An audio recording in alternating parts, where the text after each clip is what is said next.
Pierce, you music feels loud. Stuart, you alluded to the fact that, Keith Andrews has such a difficult job at the moment in terms of the hand that he's been dealt. So much attacking talent taken out of the team, the players that they relied on in the last few seasons, Brian Mbeumo and Johan Visser, both leaving the club. Is Schade then, would you say, the new main man for Brentford in attack? He's going to have to be quite honest with you. If he doesn't deliver the goals, Thiago's got 2, I think, at this moment in time. Someone's got to deliver.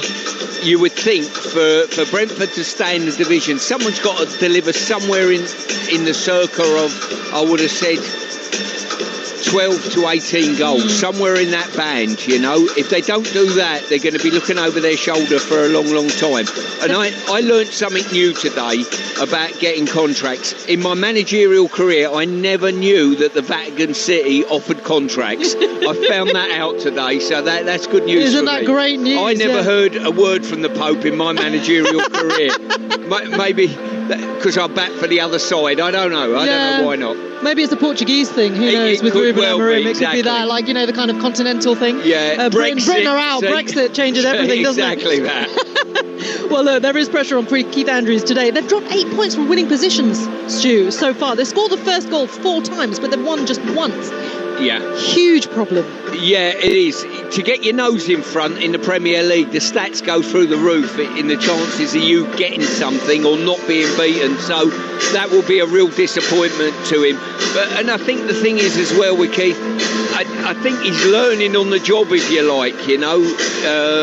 So he'll get better and better as the season goes on. But games like today, really, as you pointed out earlier, they could go level points with Man United today with a victory, and all of a sudden their season looks a very good start.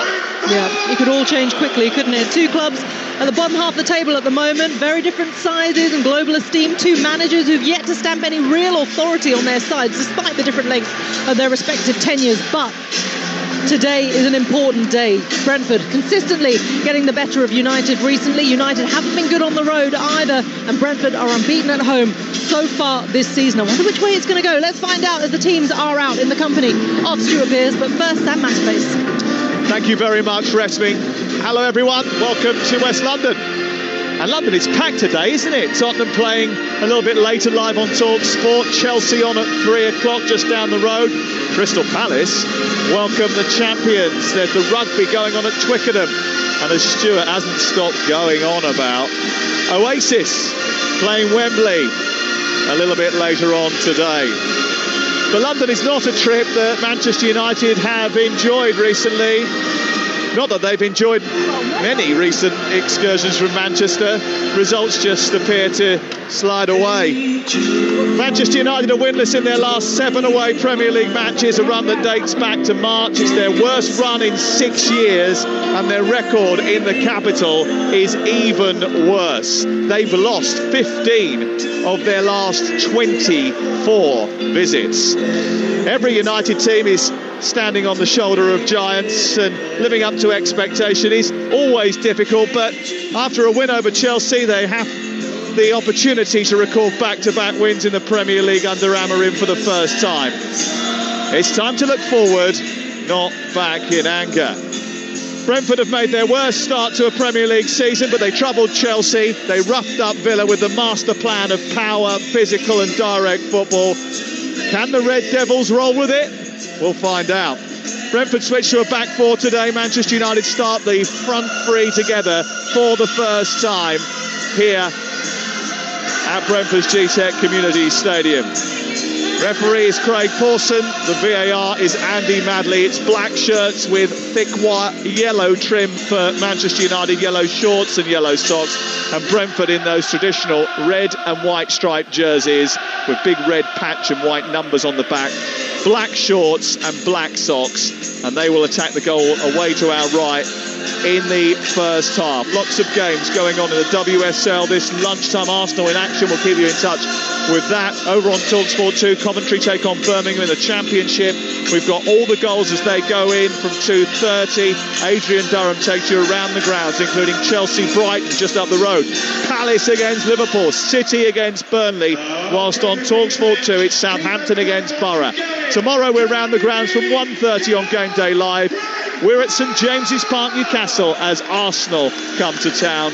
And Monday night football, Everton against the Graham Potterless West Ham, is live and only on Talksport. But first, this is a United away day that could end in the first back-to-back wins in the Premier League under Ruben Amorim and create a little bit of momentum, little by little. Or will it be the day that Brentford have the travelling United fans crying their hearts out? Stuart Pearce is here. The old days of titles and doubles are half the world away, but a win today and United can go into the top 5. What will happen?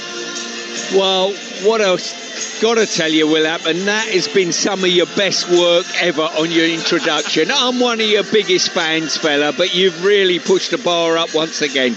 Beautiful work. The whole back catalogue were there. Well, it was your set list for tonight. I know you're excited about it. It was especially for you. We're underway and Altay has immediately smacked the ball on trend, high up into the air and up to the edge of the penalty area. But very quickly, Brentford have turned it over and Sharda is escaping away to our left-hand side. Dallow nudges him to the ground.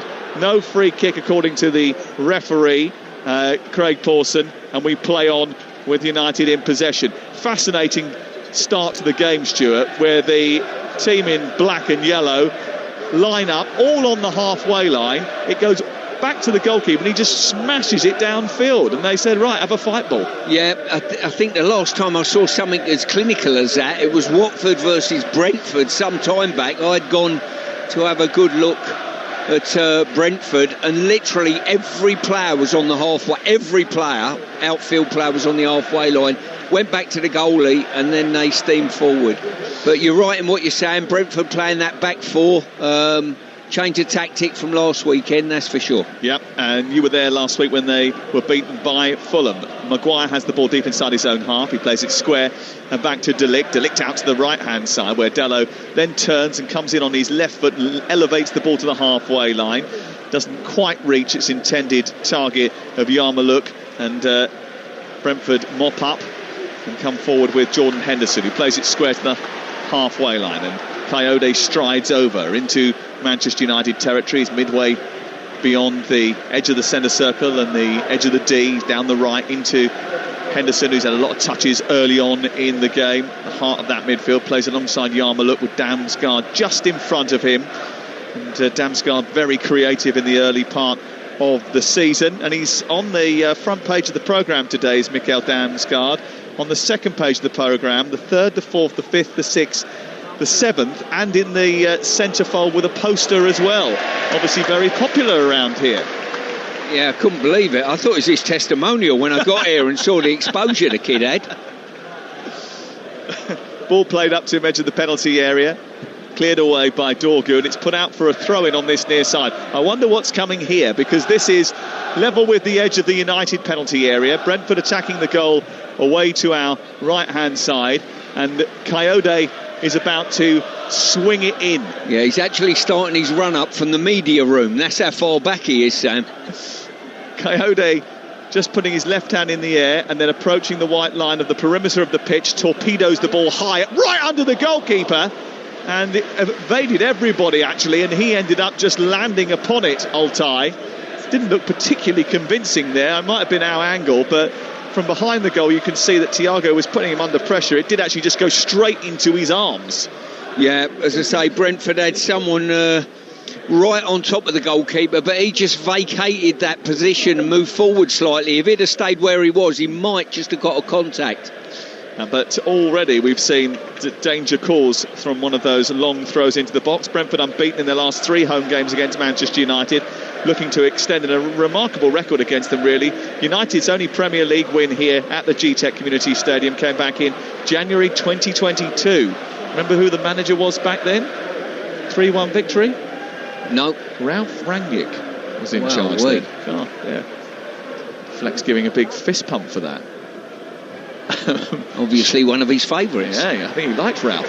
Here is Schade down the left-hand side, looking to take on De Ligt. De Ligt times his tackle very well, prods the ball forward, picked up in the right fullback position by Fernandes. He wanders forward and then just switches the play out towards Dorgu on this left-hand side. And he sees a lot of the ball, Dorgu, in this system. I just worry about the quality of his delivery into the box. He had so many chances to get the ball into the area last week against Chelsea. And he does see a lot of touches, especially high up inside opposition territory. Here is Collins, the captain of Brentford, guiding the ball back to the goalkeeper, Quibin Kelleher, who is inside the D and kicking it long out towards the left, where he perfectly finds Schade. It was a really good pass by him. Schade being marshalled by Dalot, who does well to hold him up, but then he thought the ball had gone out of play. It hadn't, and Manchester United quickly turn it over and send it from Cunha onto Šeško, who's going down the right side of the box into the area. His shot is blocked by Collins, comes back out to Mbeumo. He gets into the area, tries to pull it back for Šeško. Poor clearance by Collins, set back towards Cunha. Not a great touch from Šeško, and now the counter-attack is on. Thiago is chasing, but before he can reach it midway inside the Manchester United half, across comes Harry Maguire. A little bit end-to-end there, and a little bit scrappy inside the box away to our left by Manchester United's forwards. Yeah, and Schade has had the ball 3 times now in good positions out wide, tried to buy a foul first time out, which wasn't given, and lost the ball the second time. Third time, a poor pass once he did get turned. He's got to do slightly better with that. They're good opportunities for Brentford. United under Amorim relieved a little bit of pressure with that 2-1 win over Chelsea, but there is still questions because it's been their poorest start to a Premier League season since 1992-93. That wasn't a great decision by Dorgu, again getting high up on that left-hand side, but finding himself in an offside position. Yeah, when you're in that wide position there, you're looking right across the line. You shouldn't be straying offside in any way, shape or form. And the only goal in the WSL so far came from Frida Marnham about 20 minutes ago. Arsenal lead Aston Villa by a goal to 0. Oldham Athletic are behind against Barnet. Barnet 1-0 up in that game thanks to a penalty from Mark Shelton in League 2. And Barnet have won 4 of the last 6 league games. Flick on by Dorgu, up towards Šeško, away by Collins on halfway. Ugarte, who's in for Casemiro today, just sends it back to Shaw. Shaw in the left full-back position. And clips it up towards Šeško, holds it, takes it in well, but is surrounded by several red and white jerseys, and it's Henderson who robs him of possession, and Brentford see it back to their goalkeeper, Quibin Kelleher. Now Collins forward, up to Damsgaard. Little flick in towards Dango Ouattara, who tries to nudge it onto Thiago. Across comes Maguire again, and Manchester United get hold of it in midfield, and then it's loose from Mbeumo. And it's nudged away by Brentford, and they have it on halfway. Yarmouk, the Ukrainian, winning it after a little bit of scrappy play in the middle of the pitch. Neither of the two teams really getting into a proper passing rhythm and dominating possession here. Lots of turnovers. Yeah, both teams are playing like teams that are probably where they are at the moment, Sam, that have not got the real ultimate confidence within the group. Coyote definitely got confidence, and he picks the ball up and bounds forward down the right. It's left for Ouattara, whose cross is steered away by Harry Maguire. It wasn't a great delivery from Ouattara. Comes back to Henderson, and he, just right at the centre circle, is in possession for Brentford. Brentford 0, Manchester United 0. We've played 7 minutes. You're listening to Talksport with Sky Sports, and don't forget, with Now you can stream all the Sky Sports action flexibly, like Nottingham Forest versus Sunderland live today. Search Now Sports. We'll keep you updated with the Ryder Cup when action gets into full swing a little bit later. Dallow's wandered into midfield. Ugarte has picked him out. He's charged forward through the centre circle, tried to play it left towards Cunha. It wasn't a great ball from Dallow. And when the challenge came in from behind from Coyote, there's a space here for Thiago, who's beaten the offside trap, got into the penalty area and smashed it into the roof of the net to give Brentford the lead. Well, Manchester United were appealing for a foul on the edge of their own penalty area at the other end. They were appealing for a foul on Cunha at the other end. The ball was kicked long over the top. Thiago thinks he stayed onside. The United backline switched off, and he smashed it past Altay into the roof of the net. Stunned silence from the Manchester United fans opposite us, and there was even a bit of surprise amongst the Brentford supporters as well. But Thiago's got his 4th goal of the season, and Manchester United are behind at Brentford. Well, this is going to be very, very tight. His body's leaning forward. Great run. It was Maguire, I think, stepping forward as Thiago was spinning in behind him. Very dangerous thing to do. If he's got his timing right, he's done brilliant. If he hasn't, they're 1-0 down. Thiago's got the 3rd goal of the season, and he's well on his way to that 15 goals that probably Brentford from him that will need to stay up. Well, I mean, first of all, they lose the ball on the edge of the area at the other end with a sloppy pass from Dalot. Cunha thinks he's got fouled by Coyote. The referee has said play on. They are checking this for a possible offside. Then they'll probably go back and check the foul as well. So we might be in for a lengthy VAR check here. But that one straight ball over the top has caught Manchester United's high line out, possibly, depending on the verdict of the VAR. I mean, I think everybody was a bit surprised about it. I'll tell you what, it's tight here. As I say, Maguire's decided, I'm not going to track the run, I'm going to step forward. As he stepped forward, the spinning behind, and I think we're just hearing, well, yeah, no offside offence against Thiago, which means he's got his 4th goal of the season, and Brentford lead against Manchester United by a 1-0. Brilliant. I've got to say, his movement was brilliant. He stayed on side, spanning behind, and I tell you what, sometimes when the ball bounces up around your chest, it's difficult. You take too long to get your finish away. He unloaded a hell of a half volley. He really did. Hickey away from the edge of the penalty area as Manchester United immediately go on the front foot and try to find an equaliser. The good news for Manchester United is that Brentford have conceded 10 goals in their 5 Premier League games this season, the most at this stage of a league season since 2003-2004. But it's Manchester United who have conceded first. Here's Ouattara trying to get past Shaw. Good defending by him. Repelled out towards this near side, the right, and Coyote. Not a great start to the game for Ruben Amorim.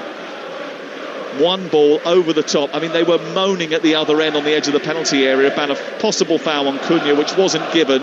It was a sloppy ball in the first place from Dalot after he charged forward.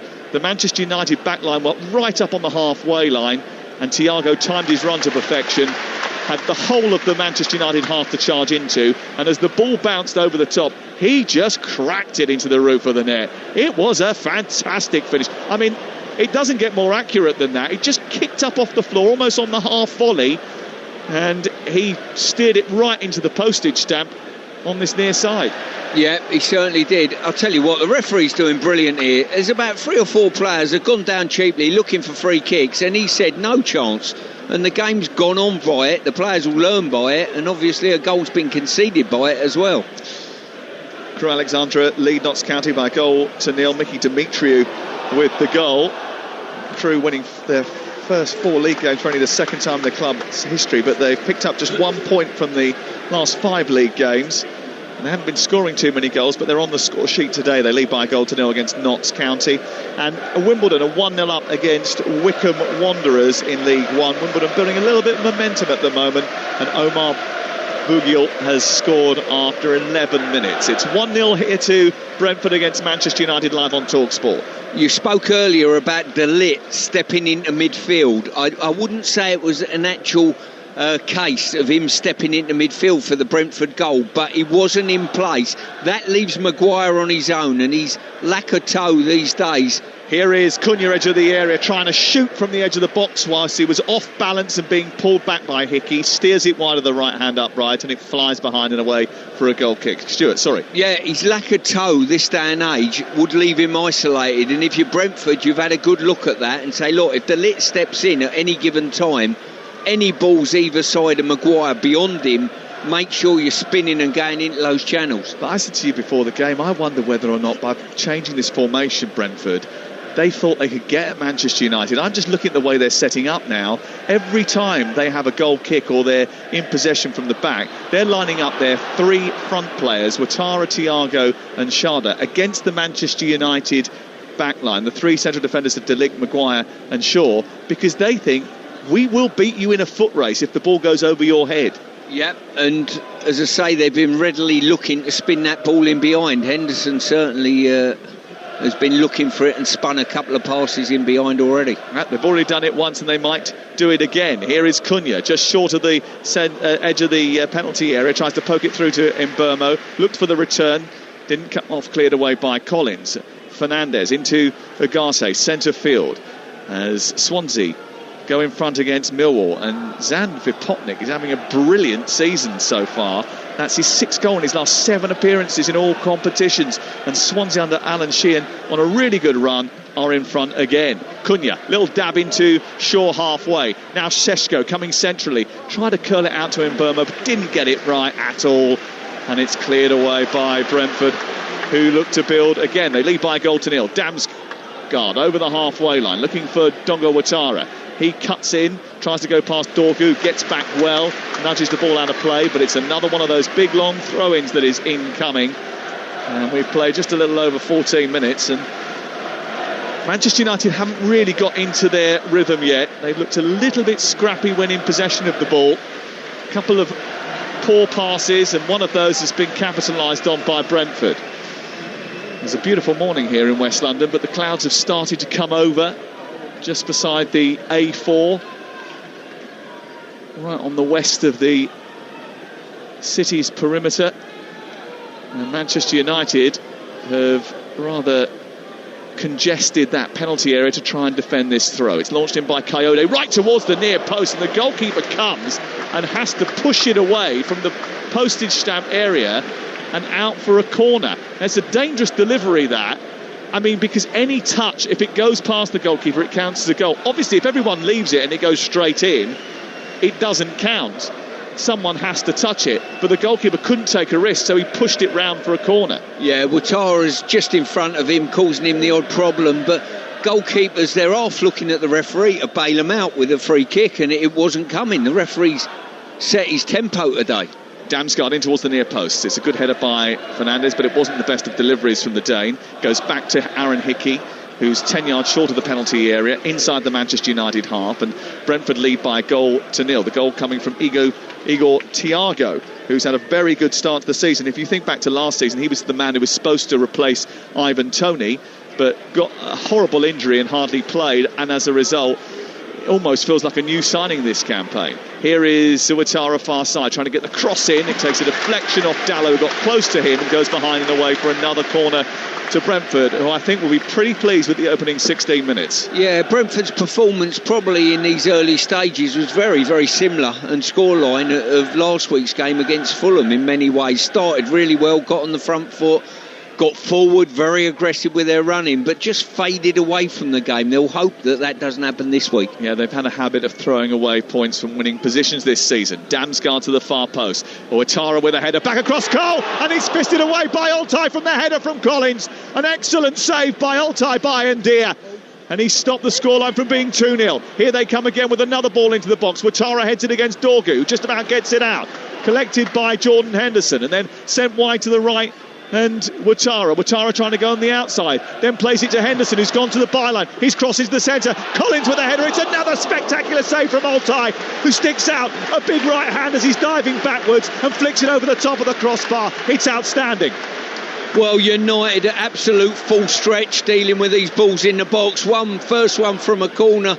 They've not marked up at the far post, and the goalkeeper made a save which he should have made. Second time it come in from Collins.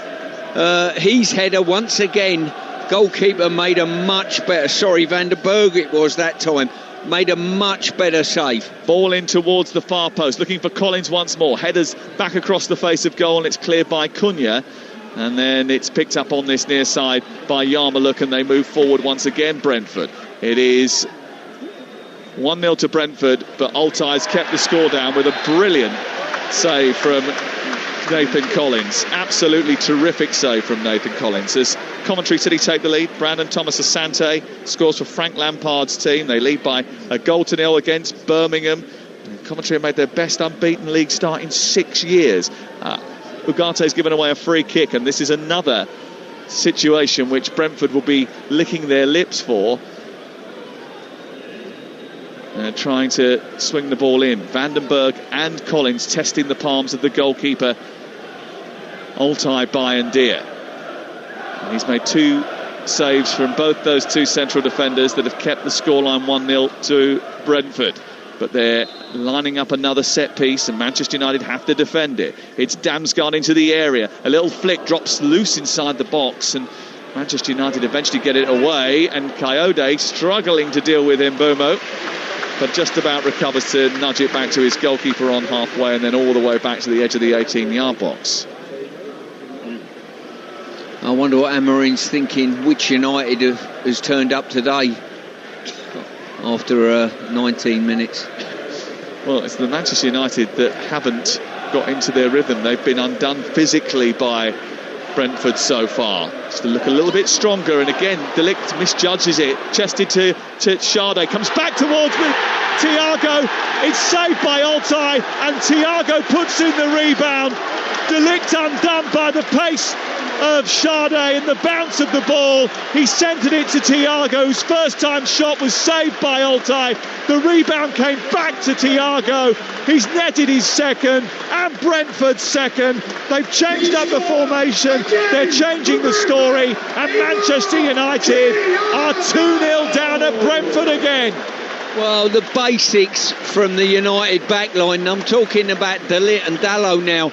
It was just a long ball, and the two strikers out, Sade and Thiago, have just spun off the back of them and got good possession. And from that moment on, United were in massive trouble. Maguire's had to come out the middle to try and deal with it, and all of a sudden Brentford have found another Ivan Toney to get their goals. Ivan to Igor.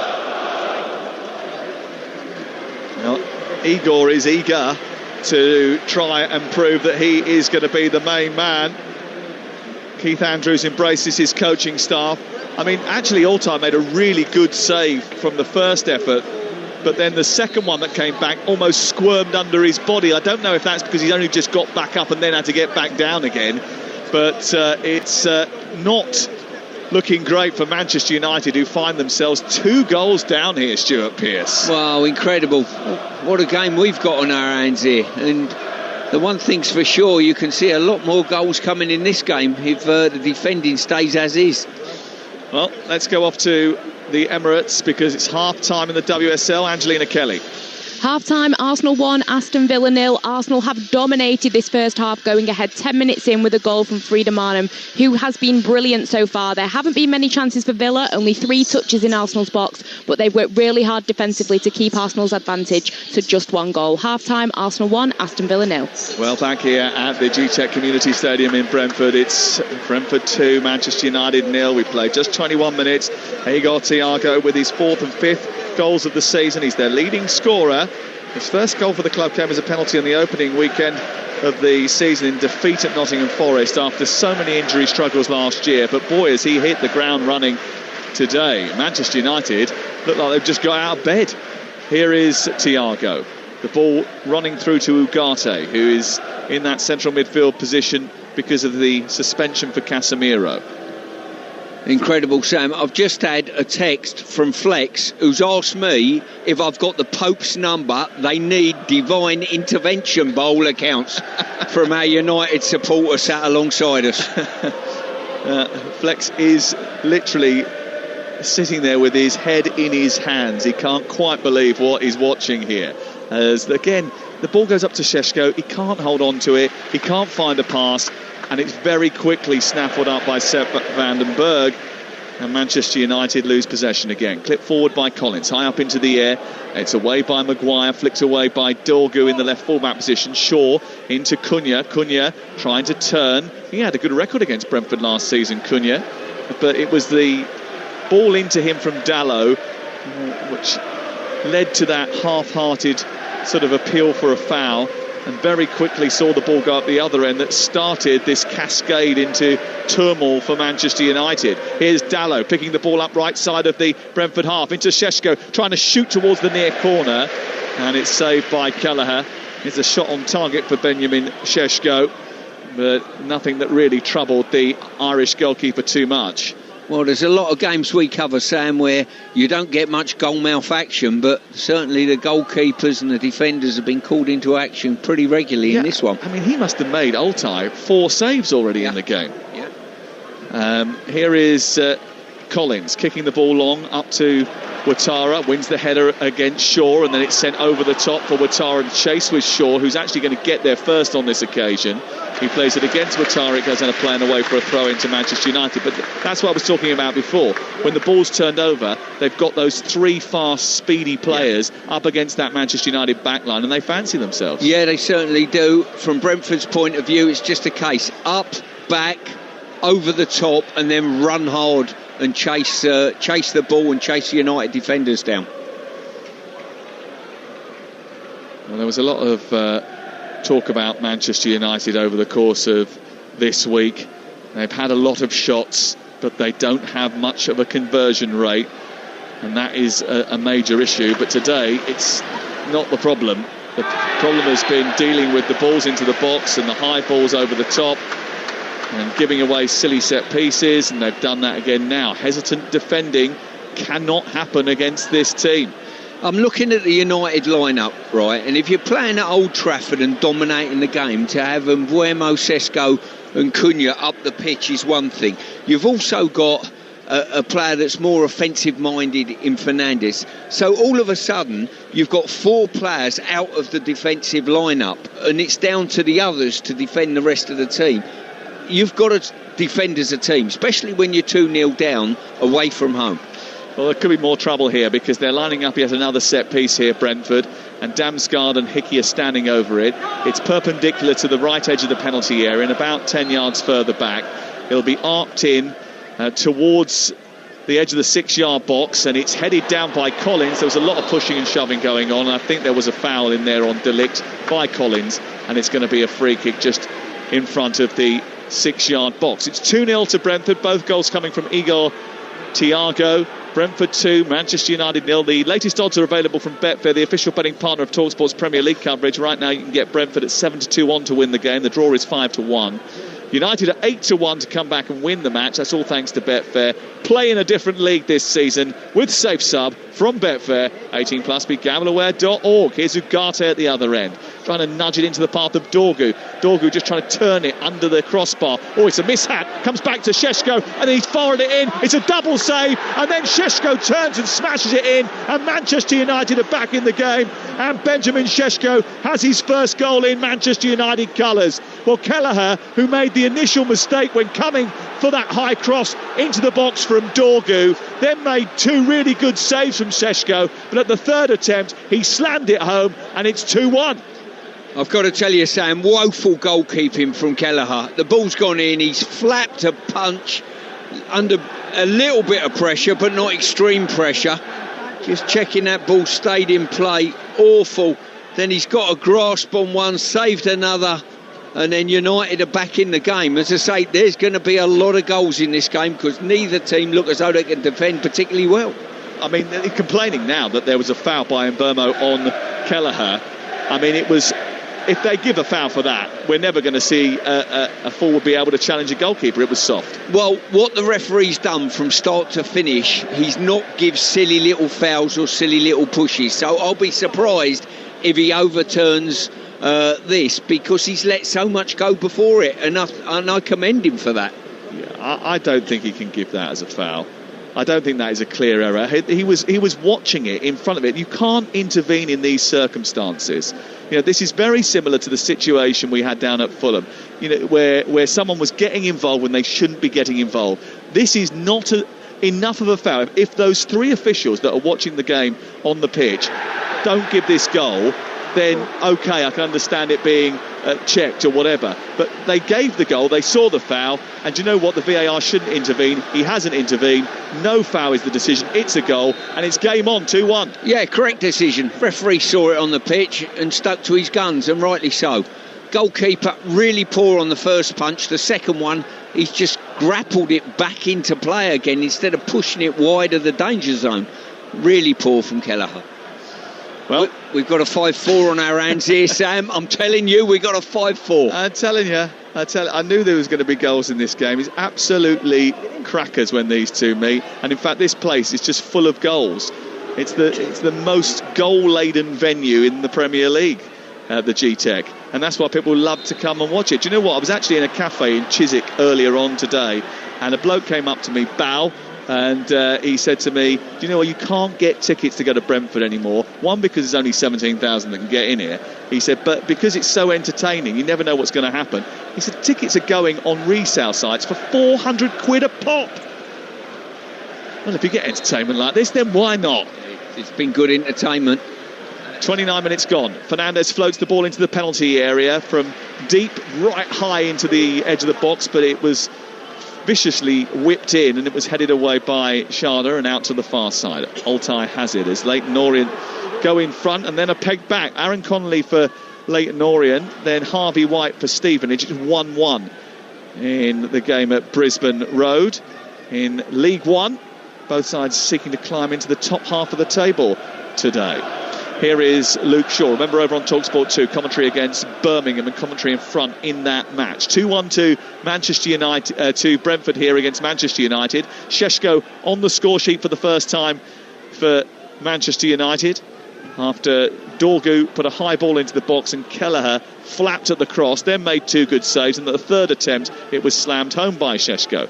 That kind of sort of sums up the game so far. Here is Dorgu down the left-hand side, getting up to the edge of the penalty area, waiting for the foul from Thiago, which did eventually come, and now they have a free kick just on the left angle of the penalty area. And all of a sudden, the momentum has shifted again. And actually, you know, going through the statistics in the build-up to the game, Brentford have thrown away so many points from winning positions. They've dropped the most points from winning positions in the Premier League this season, 8.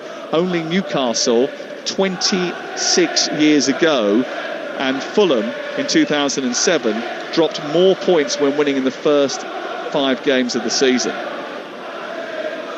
Yeah, there's been real swings in this game, and neither team, you know, defensively are looking as though they're handling the opposition. And Burmo is about to take the free kick wide on the Manchester United left, a packed penalty area. Everyone in red and white is inside it to defend it. The first man is Ouattara. He got first contact on it. Comes back to Cunha, edge of the area, who strikes it. It took a deflection and goes out. But did Yarmolik commit a foul on the edge of the penalty area? Certainly Cunha felt he was connected as the ball came out from the set piece. Yarmolik went rather late on top of his shin there. It was a little bit spicy from Yarmolik. Yeah, I think his studs were down, to be fair to him, you know, and it was just a follow through that caught the bottom of his foot. 2-1 to Brentford. In the shadow of Heathrow Airport, we can see the planes taking off above the stand opposite us. And Manchester United certainly came in for a bumpy landing when they first walked into the G-Tech Community Stadium. They were 2 goals down before 20 minutes, but it's 2-1 now. And Burmo's delivered a corner into the near post. Šeško gets a glancing header on it, but it's well defended by Brentford, who look to try and spring on the counter-attack. And Coyote is sprinting forward, and he's got the pace to get away, but Agate was the back marker, came across and cleared up for Manchester United to prevent any further damage.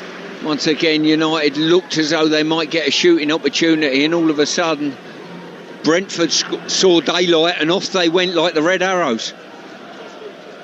Well, they've wisely recruited, I think, Brentford, in sort of the absence of Visser and Mbomo and Tony departing over the last few years.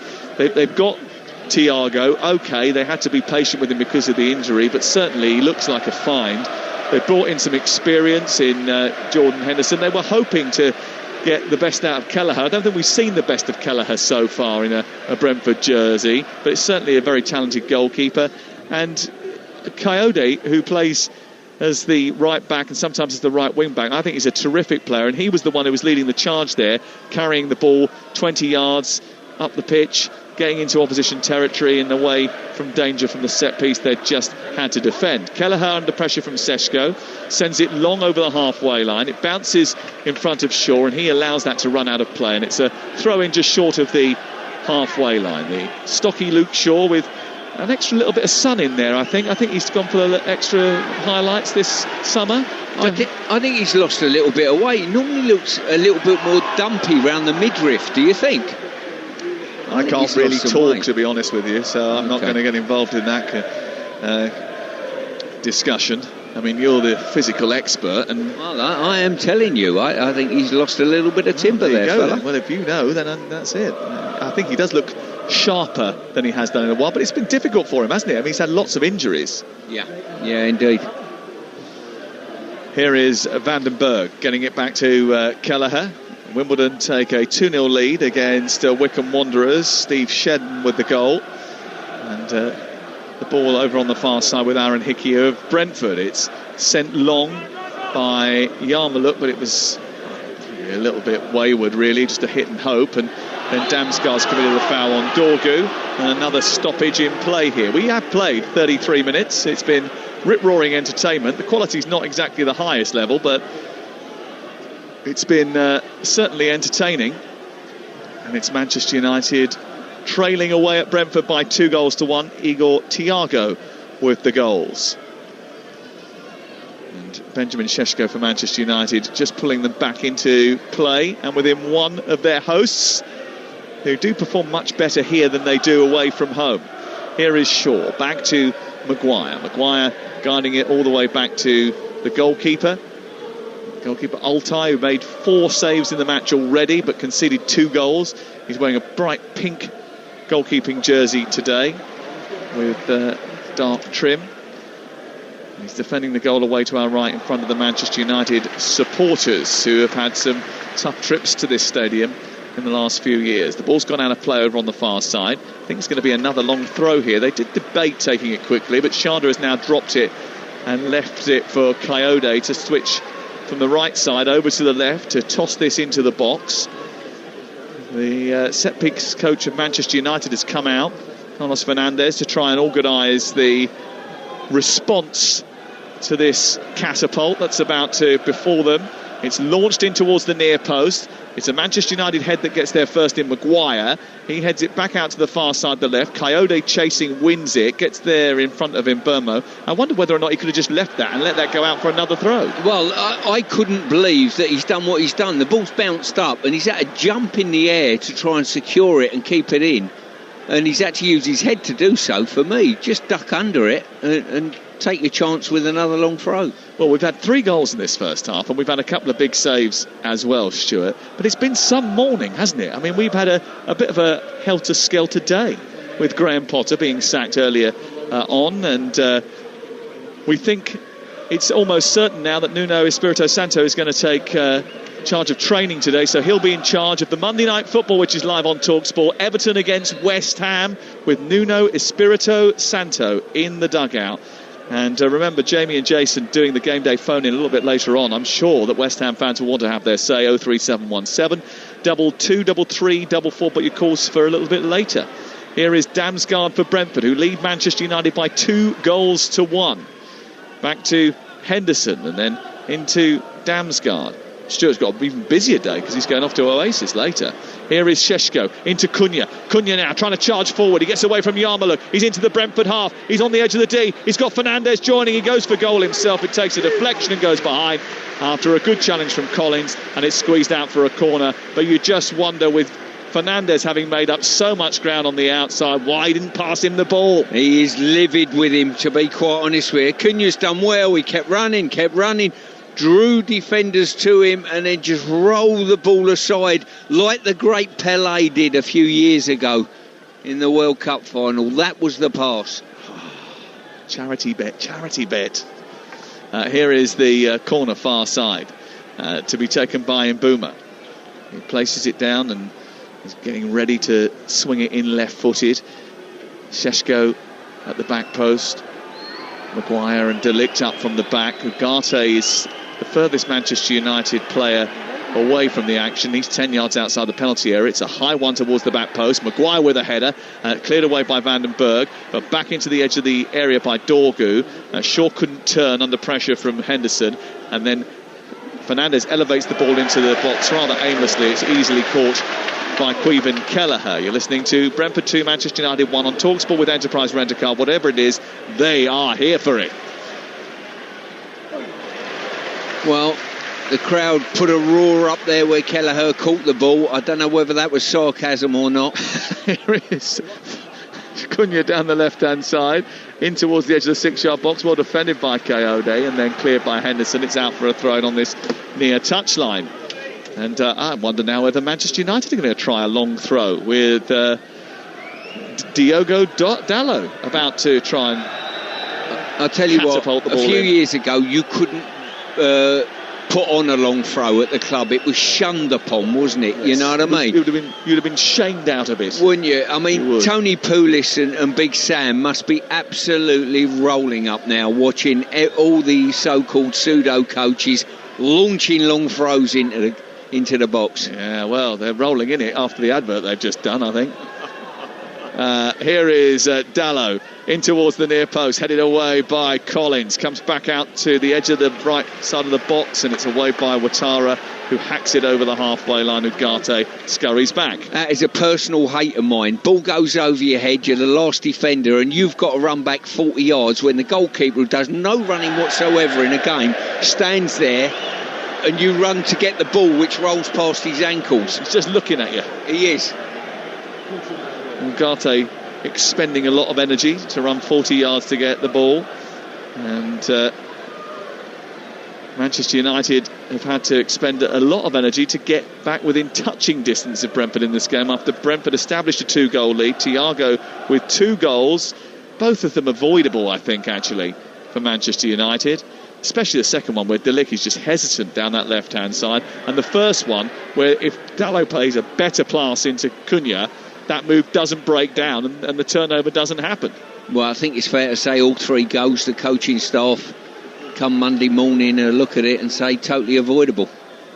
Get Manchester United back in after Šeško scored his first goal for the club. Here is Mbeumo down the right hand side looking for the run of Šeško. Šeško gets into the right wing position, then sends it back to Mbeumo, and well, he overruns it. Biggest cheer of the game, that, I think. Mbeumo overrunning.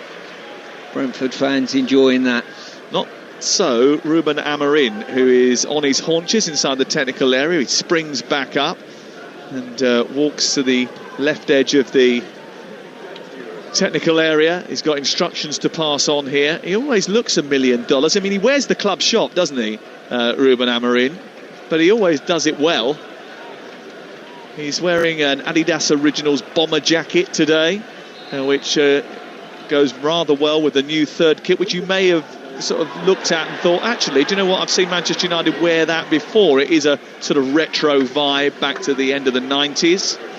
It's all coming back, though. We've said it so many times now, I feel a little bit like we're sort of playing the same record. No, no. To be fair, talking about wearing shops, I'm sporting Help the Aged shop from head to toe. I know, but he's not joking. You're laughing, but he's not joking. He refuses to pay good money for clothes.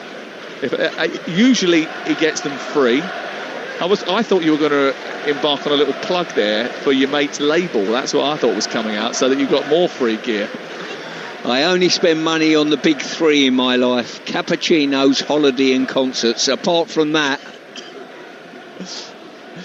and I've just give you a score actually for your charity. You have. Well, I appreciate it.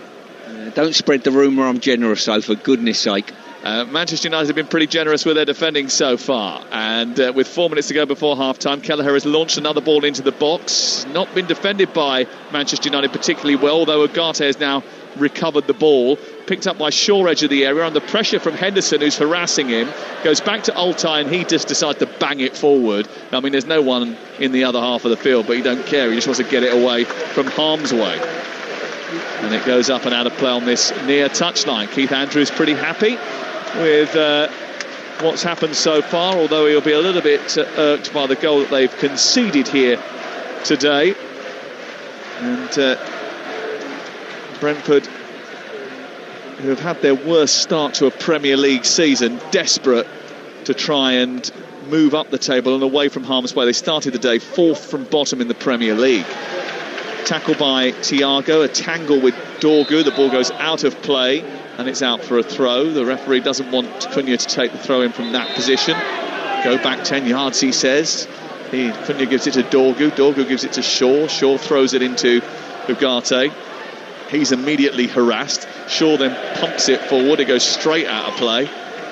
I mean, in terms of quality level, how would you describe the game overall?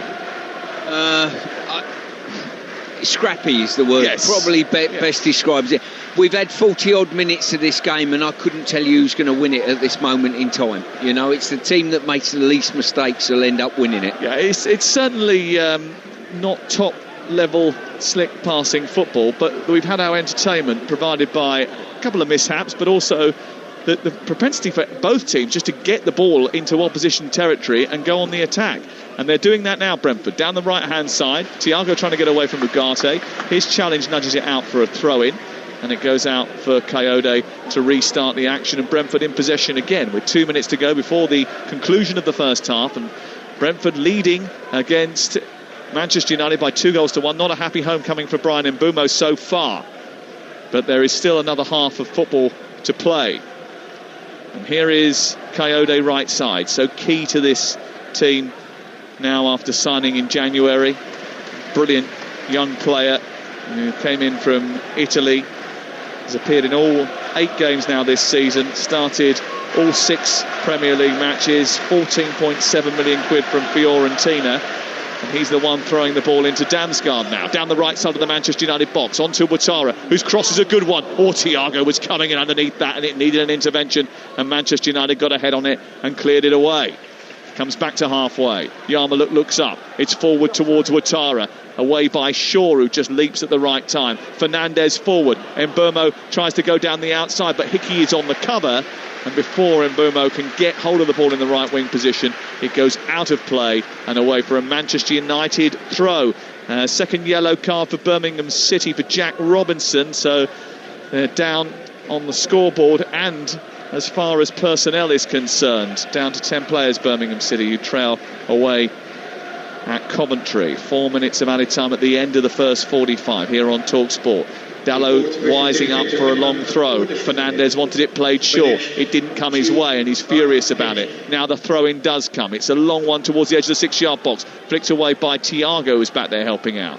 Back in by Dalot into the mixer. Headed away by Yarmouk. It breaks for Sharda. Sharda nudges it forward and looks to chase his own ball, but Shaw is there as the backstop and gets it all the way to Altay. You can imagine all the training grounds in the Premier League. They've got all the players out there. Right, here's a ball each. Who can throw it the furthest? We need a long throw in our team. Do you know what? Remember how they used to sort of, change the pitches every day because we want to preserve the pitches because all the football's now being played on the grass, and, we want to keep the grass looking immaculate at the training grounds up and down the country. I mean, the grass hardly sees the ball now. Here is Coyote into Henderson. He approaches the midpoint of the Manchester United half, then goes backwards in towards Vandenberg. Hickey back to Vandenberg again. It is so funny though, isn't it, how trends start and then everybody starts to follow immediately. Yeah, that's the nature of our profession, I think. I'm just looking at the back line of United here. In the last attack, both Maguire and De Ligt stepped up. Shaw dropped off another 7 yards behind them. It's not exact. They've got to get that line right. Otherwise, Brentford will explore it. De Ligt stepped in again, and Maguire's about 5 yards behind him, just looking across that line. Yeah, someone's got to marshal it, take charge, and get them all on the same page. Otherwise, Thiago, Sharda, or Ouattara all have the propensity to spin in behind and cause them an issue. Swansea 1, Millwall 1, Josh Coburn just before half-time. It is now half-time there. And a goal for Notts County, an equaliser away at Crewe. It's 1-1 in that game in League 2. At this moment in time, Thiago's operating and Brentford are just overplaying. All they've got to do is get it out their feet and pop it into the channels like they did in the first half. Here we go again. Damsgaard down the right. Thiago on the chase. Across comes De Ligt. No hesitancy this time. He challenges for the ball, slides it out of play and away for a throw-in level at the edge of the penalty area. Well, that was, as you say, more like it. Just quick and fast, get it in behind and chase it. Well, the United back defensive line isn't in line, literally, so you can operate behind Maguire, behind De Ligt, and Shaw, or one of the wing-backs, are keeping you on side. And then all you need to do, turn it round. Don't get too clever at the back. Well, they need to be wise here, not necessarily clever, because this long ball is about to be sent in again from Coyote on the right-hand side. He steps up to the white line and launches it towards the edge of the 6-yard box. It's a huge throw headed away by Maguire. Comes back out towards the near side. Cunha gets there ahead of Coyote. He then tries to turn and try to release it, get it away, but he hasn't got an outlet because Coyote is sticking with him. He's still hemmed in down inside his own half. The referee eventually gives the free kick in his favour thanks to the linesman's flag on this near touch line. He got a little bit fortunate there, Stuart, because if that hadn't have been given as a foul, Coyote was running into the penalty area. Well, you know full well when Cunha picks the ball up in the corner flag, all he wants to do is fall over and get a foul. And on that occasion, I think the linesman influenced the referee, and the referee's been pretty good in letting the game go. Yeah, commentary Birmingham continues over on Talksport 2 in the second half very shortly, with commentary leading Birmingham by a 1-0. That's half-time there, and later on we've got Game Day Live taking you around the grounds. The second half of this game is going to be fascinating as well. Manchester United haven't won away in the Premier League since March, and that is a run that doesn't look like coming to an end at the G-Tech. Brentford in front thanks to 2 goals from Thiago in that first half. Yes, Manchester United hit back through Šeško, but they got a helping hand from a little bit of dodgy goalkeeping from Queven Kelleher on the way. Half-time in the Premier League's early kick-off. Brentford lead Manchester United by 2-1. Sam, thank you very much indeed. Yeah, it was a funny old game, wasn't it? As you say, devoid of a bit of quality. Sam's actually starting to dance now because there's Stuart, this is really not your music, is it? 100% it isn't, no. Flex, is it yours? I don't mind a little bit of Dizzy Rascal, yeah? Yeah, I like Dizzy. A bit of Dizzy, yeah. Yeah, didn't think, yes. Stuart likes to feel Dizzy sometimes, maybe, but I don't know if he likes Dizzy Rascal. I think Dizzy Rascal's playing in United's backline, my friend. Don't worry about that. Well, yeah, I mean, I'm going to come to Flex on this. Defensively, United have to be more solid. They've got to have more character. They've got to have more desire. They've got to look like a team that doesn't want to concede. Absolutely, it's been woeful. It's been a woeful display for Manchester United defensively. Stuart alluded to the lack dizziness? of the dizziness in the back 3, back 5, because they're all out of sync. You've got Maguire dropping off 5 yards. You've got De Ligt going to push in a little bit. You've got Dalot being too passive. You've got Dorgu late to his man. So it's so dysfunctional across the back line. And then you get to the goalkeeper as well. He's been part of the mistake for the second goal as well.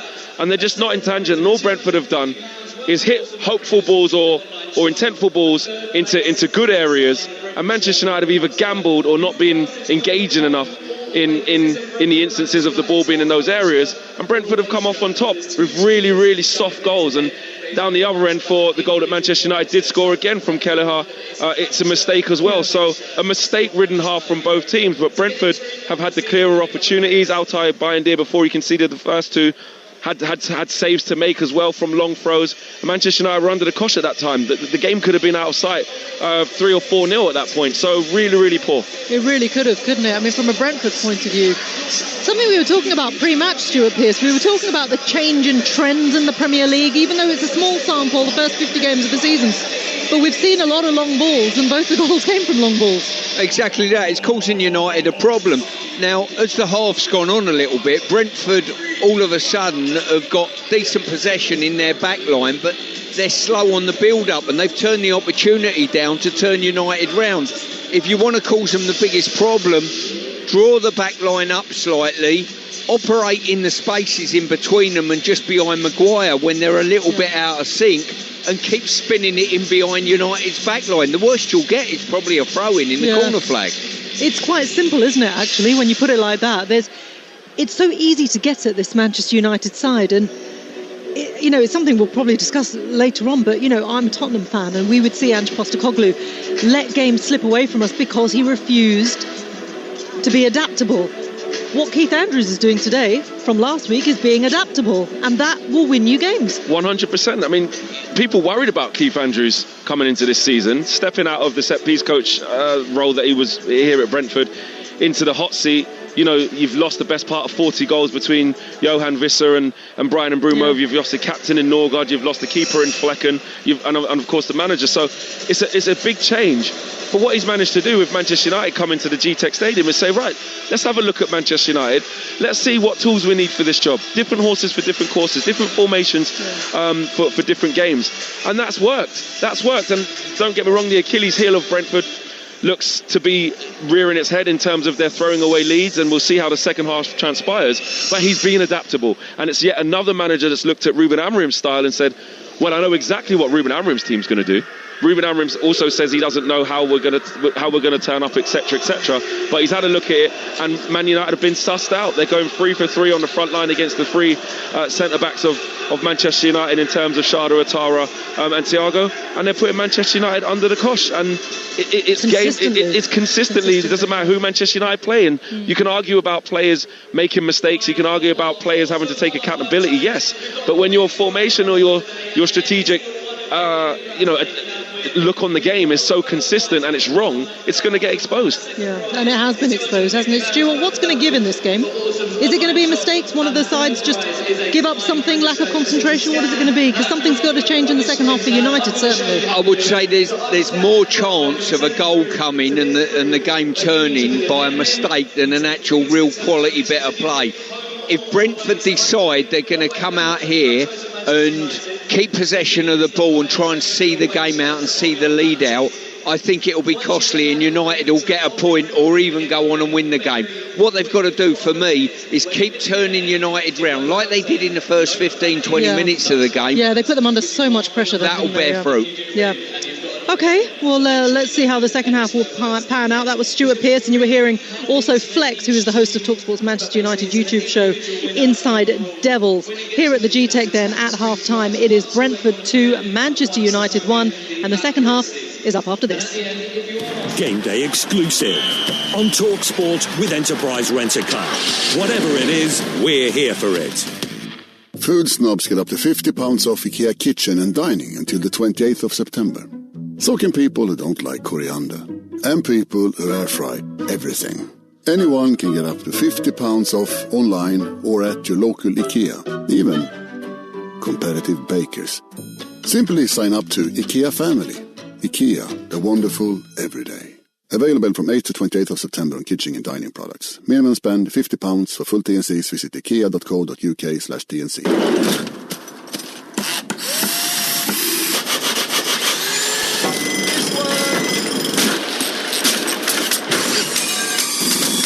Not level, mate. Oh, while you're here, we know you have a lot to get through every day. Searching for low prices shouldn't be one of them. That's why Screwfix check prices daily on over 1,000 essentials and basics. Screwfix, low price, checked. The Monopoly game at McDonald's is back. There's over £2 million worth of cash prizes to be won. And a chance to get your hands on some epic prizes. Go on, it's your go. 18 plus, UK, ends 21st of October. Selected menu items. App may be required. May depend on winning moment. See mcdrules.co.uk. Oh, he's really opened up the Sun newspaper there, Jim. No question, Clive. Straight in the middle and right into the free pull-out goals. Goals, yes. The ultimate football coverage with the best expert writers. In-depth tactical analysis. Unrivaled coverage from every league and all the latest football action. Think you've said it all there, Clive. Sorry, Jim. Not to worry, I was reading my copy of Goals anyway. Get your free copy of Goals every Saturday, Sunday and Monday only in the Sun. We all fantasise about our perfect home. Watching the big game cosied up in the snug. Another 7-0 win! Balmy summer nights with the kids playing on the lawn. We're playing real-life football! But come on, this isn't real. Listen, if you're serious about making your fantasy a reality, find out what your home is worth instantly with a free online valuation estimate. Get real about moving. Get on the market. Most common time to obtain an online quote between 1st of April 2024 and 30th of June 2024 was under 3 minutes. Excludes Northern Ireland. He's having a blinder. He's clipped the post. He's looking formidable. Then... Substitution. His game might be over, but yours isn't. With Betfair's Safe Sub, your bet simply rolls onto the player coming on. Playing a different league with Betfair. Valid on selected leagues and markets only. Applies to singles, multiples and bet builder bets on qualified player outcome selections. Does not apply to odds boost. T's and C's and exclusions apply. 18 plus gambleaware.org. Incredible scenes here at the Village Hotel's Pub and Grill. Fans are taking their place in the fan zone with stadium-style seating. Amazing views on huge screens. And we're underway. Lovely bit of dribbling there as she tackles the burger stack. Now they're getting down the wings. Sticky barbecue. Unbelievable. Oh, and he's hit the bar. And it's there. His favourite ice-cold beer. What a result. Catch every game live in the pub and grill at Village. Get in. Find out more at villagehotels.com. Game day exclusive on Talksport with Sky Sports. Stream the biggest Premier League games flexibly with Now. Like Nottingham Forest versus Sunderland live today. Search Now Sports. 18 plus. Stream via internet. Terms apply. Ignition Football. Game day exclusive on Talksport. Welcome back to Game Day exclusive then over here at the G-Tech Stadium. It is Brentford who are leading Manchester United. It's a trend over the last 7 games. Could they stretch it to 8? Over on Talksport 2 in the Midlands Derby, it's Coventry 1, Birmingham 0 in the Championship. Elsewhere in the second tier, it's Swansea City 1, Millwall 1, Wrexham 0, Derby County 0. League 1, latest results for you then. AFC Wimbledon 2, Wycombe Wanderers 0, while elsewhere it's Leyton Orient 1, Stevenage 1, League 2, Crewe 1, Notts County 1, Oldham 0, Barnet 1. And in the WSL, they're into the second half at the Emirates, and it was a midday kickoff there. And watching for Talksport is Angelina Kelly. Hey, Angelina. Hey, it's Arsenal 1, Aston Villa 0, thanks to a Frida Marnham goal in the first half. Aston Villa have looked much livelier in this second half. They had an excellent chance earlier as Kirsty Hansen played the ball across the face of goal on the left-hand side to Chastity Grant, who managed to get her foot to the ball, but she rolled it just wide of the far post. Arsenal haven't been clinical enough in front of goal, but one thing about this Renee Slager squad is that they have depth. They've not long brought on Caitlin Ford for Olivia Smith, who is immediately looking dangerous and had a chance in the box within the first couple of minutes of her coming on. It's Arsenal 1, Aston Villa 0. Cheers, Angelina. Let's get an update from the Ryder Cup then. Team Europe started so well yesterday, didn't they? Let's see how they carried on into day 2. Here's Talksport's Rupert Bell. And they've started well today, and the foursomes, and it's the star turns of Rory McIlroy and Tommy Fleetwood, a 2-up in their match against English and Morikawa, and John Rahm, quite outstanding yesterday, playing alongside Tyrrell Hatton. They too are 2-up after 4 holes. Bob McIntyre and Victor Hovland have gone into a 1-hole advantage against Henley and Scheffler. The only match it's tied, Matt Fitzpatrick and Ludwig Eiberg are tied at the moment, having played 6 holes against DeChambeau and Young. So a very encouraging start for Team Europe as they attempt to quell the American fans' enthusiasm. Shouts of "It feels like a library" out there from the European fans. Fantastic stuff, Rupert. Thank you very much. Come on, Team Europe. And let's see who's going to come on in this game at the G-Tech then. It is Manchester United, the visitors here against Brentford. And we can get the latest now from Betfair, the official betting partner of Talksport's Premier League coverage.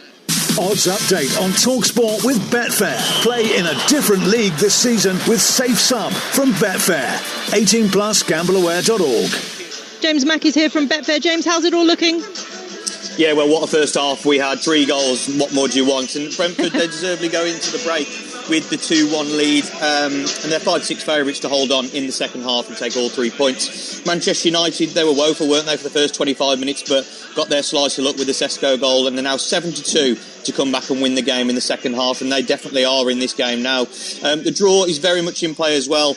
As before the game we spoke about Brentford, didn't they? They tend to drop points from winning positions, and the draw price is 9-4. Just looking at some of the player markets for the second half, and Igor Thiago is currently on a hat-trick after scoring the first 2 goals of the game, and for him to score the next goal in the game is 9-1. For Manchester United scorer Benjamin Sesko to get a second in the game, he's priced at 2-1 after his first Premier League goal of the season. And just 2 other scorers I thought that might be worth focusing on is Brentford centre-halves. They've been really threatening from set pieces, haven't they? And looking at the markets, Nathan Collins is 22-1 to get one any time, and Sepp Vandenberg is 19-1 to score any time in the second half. So big prices there. And just on the charity bet, Reshmin, well, both teams to score leg. That landed, didn't it, after 26 minutes, nice and easy. But we now are waiting on Bruno Fernandes to score any time and Manuel Ugarte to pick up a yellow card. If that was to happen in the second half, then it would return £549.48 to the Bobby Morphans. So all to play for in the second half. Absolutely right. Thank you very much, James. That odds update is all thanks to Betfair. Returns accurate as of 10 minutes ago. For verification, see betfair.com. Over 18s only. Conditions apply. You can go to begambleaware.org. Odds update on Talksport with Betfair. Play in a different league this season with Safe Sum from Betfair. 18 plus, gambleaware.org. Now following us at 2:30, Adrian Durham will be taking you around the grounds with all the goals as they go in the Premier League and EFL, of course. And part of that show is our chief football correspondent, Alex Crook. He's at Selhurst Park for Crystal Palace against Liverpool. But we have to start with Alex with that big breaking news of the day. It's been quite a morning, Alex. West Ham United sacking Graham Potter this morning. You understand that they already have a deal in place with his replacement, which we believe to be Nuno Espirito Santo. Absolutely, never a dull moment in Premier League football, is there? And nothing should really take you by surprise. It isn't a surprise to me that Graham Potter has lost his job. We've been reporting for several weeks now that he was under big pressure there, that the West Ham hierarchy were actively sounding out potential replacements. But I think the fact it came this morning after Potter faced the media yesterday was a surprise to me. I think it lacks a bit of class from the West Ham hierarchy. They made him go through that charade, and he was asked about these memes that are going around on social media about face swaps with his face being imposed on celebrities. It does, and it feels a little bit humiliating, and I'm not sure that any manager deserves that, even one with the poor record that Graham Potter clearly has. So I think it's probably the right decision from the West Ham board, but not for the first time, not handled in the correct manner. In terms of a replacement, I'm told that Nuno Espirito Santo will take training this afternoon, therefore he'll be in a dugout when West Ham go to Everton live on Talksport on Monday night. And it's a difficult first couple of games for him because Everton away is followed by Arsenal away. That was why I believe that Graham Potter might have limped on to the next international break. I think Nuno expected that as well, but he's in. The king is dead. Long live the king, as they say. Indeed. Alex, thank you very much. We're about to kick off the second half here at the G-Tech. I'm going to hand you back to our commentary team then. Stuart Pearce, but first, Sam Matterface. And we're back, and so are Brentford and Manchester United, and so is everybody who's started the game. We're underway, and the ball is sent back to Damsgaard. He juggles with it, kicks it up and volleys it towards the Manchester United penalty area. It's then cleared away, comes back to the halfway line, and Collins then volleys the ball back up into the 18-yard box. It's headed away by De Ligt, and it goes out for the first corner of the second half. Stuart Pearce. It's like the 1970s football's turned into here, isn't it? Just up and unders and all sorts. Seriously. I know the Barbarians are playing here in a couple of weeks, but teams are kicking for touch and everything. Actually, I don't think it is a corner. I think it's a long throw from this near side. It's right down by the corner flag. We couldn't quite see whether it went out for a corner or a throw because of the people coming back from the half-time refreshment stands. I think these throw-ins are more dangerous, Sam, than corners. Here is the throw-in from Coyote in towards the near post, and it's straight into the arms of Alto. Collects it at the near post, despite the attentions of Collins and Ouattara, who are very close to him. Manchester United have possession. Brentford with Kelleher in goal, Coyote at right back, Vandenberg, Collins and Hickey as they change to a 4 today. It's Yarmulke and Henderson in the heart of midfield with Damsgaard in the 10, Ouattara and Sharda flanking. 2-goal, Igor Thiago in attack. And for Manchester United, well, they have Altay in goal, made 4 saves but still conceded 2 goals. De Ligt, Maguire and Shaw the back 3, Dalot and Dorgu the wing backs, Ugarte and Fernandes in the middle with Mbumo and Cunha behind. Benjamin Šeško in attack. It is Brentford 2, Manchester United 1, 90 seconds played of the second half. The red and white stripes of Brentford attacking the goal away to our left in the second half with the black shorts in black socks, and Manchester United in black shirts with thick yellow trim, yellow shorts and socks attacking the goal away to our right where their fans are housed over in the far corner. And of course, because you've only got 10% of the crowd here going to the away team, and this only holds 17,000, there's only about 1,500 with segregation Manchester United supporters over on the far side that have made the journey down from the northwest today. Here is Hickey, left back today, sending it forward to the halfway line, headed away by De Ligt. A little flick by Mbumo, doesn't reach Benjamin Šeško, who looked a little bit lost at times. I feel a little bit sorry for him. He doesn't really get much service, but when it has gone up to him, his touch hasn't been as sharp. Maybe that's because he hasn't played as much football. It is the first time today, Stuart, that they're unleashing the new attack, the 3 up front, 3 amigos. Yeah, as I say, they've been very hit and miss, I would say. They've linked up on occasion, but they're looking as though they're sort of getting to know each other, let's say. Dorgu, who received the pass in the left full-back position, stumbled over the ball and then almost gave it away. Then Manchester United clear it through Shaw and do give it away. It's back with Brentford, and a little touch by Ouattara around the corner is not going to reach its intended target. Maguire's going to come across into the left full-back position and clear. Fernandes can't glance it on. It does bounce off Henderson, goes down a player on the far side. The GTEC Community Stadium hosted more goals than any other Premier League venue last season. Brentford's 19 home matches produced 75 goals at an average of 3.9 per game.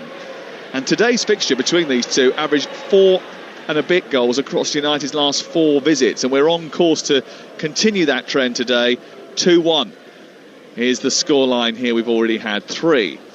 Dorgu losing the ball to Fernandes on halfway, and then he tries to hook it on, but it's away by Vandenberg. Back to Dorgu far side, challenged by Coyote, goes out for a throw into Brentford over on the far touchline after a bit of a combative battle ensues on halfway.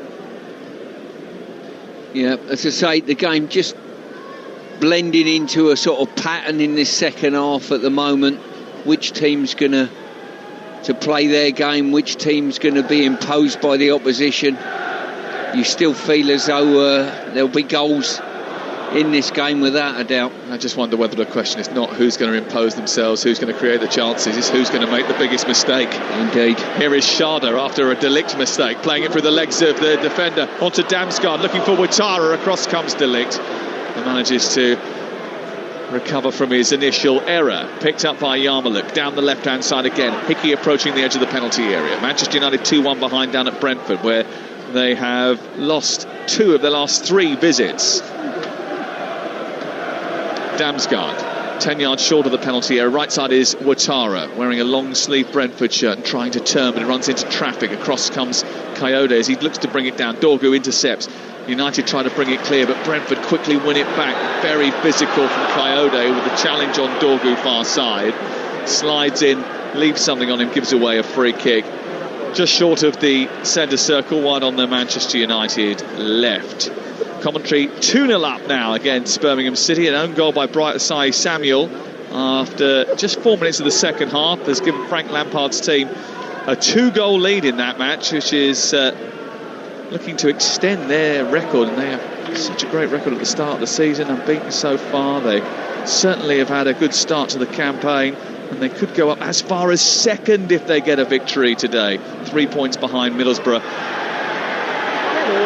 in the Championship table. Altai has it on the edge of the D, looks up, plays it square. De Ligt. He's got Fernandes in front of him and Dalot out wide. Dalot takes a touch and goes outside and then sends it up to Šeško, chests it down, finds Mbeumo. He gets a lucky ricochet and then takes it on down the right-hand side, and he's encouraged to scamper forward. Plays it centrally to Cunha. Cunha with a shot towards the far corner. Didn't catch it with the required venom, and Kelleher drops on the ball inside the 6-yard area and makes a simple save. But that's better from Manchester United. Yeah, it certainly is. Cunha there received it, and Mbeumo was fortunate, let's say, to get a couple of good ricochets, but drove down the right side. He's ball into Cunha, and once again Brentford just giving the ball away, trying to play out from the back. I would sack that off if I was them and just look to go a little bit more direct. Thiago funneling back to do some defensive work for Brentford. Collins decides to hoof it forward this time. It's Shaw who meets it first. Ugarte gets the second ball. Maguire just short of the centre circle. United aiming not to lose consecutive league games against Brentford for the first time since 1937. They are behind here by 2-1. They need an equaliser from somewhere. Mbeumo into Dalot. Dalot down the right. Fernandes trying to break his neck to get down there, but Dallow's ball is a poor one. And what is Dallow's insistence of coming in on his left foot and playing balls with his left foot when he very much should be playing them with his right?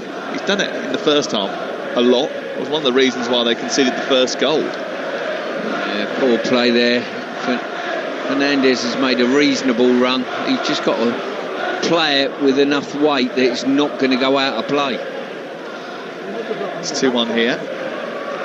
Manchester United's defending at that first half was nothing short of shambolic, especially for the second goal. De Ligt away, picked up by Henderson. Henderson into Yarmouk, round the corner to Hickey. Schade And then on to Yarmoliuk once again. And De Ligt, what on earth is he doing? He didn't need to push him in the back. I mean, it was a bit soft, but he didn't need to give the referee a decision to make. I'm not sure there was anything soft about that. It was so obvious. You know, even if he didn't have a forceful contact, it looked, for all intents and purposes, a definite push.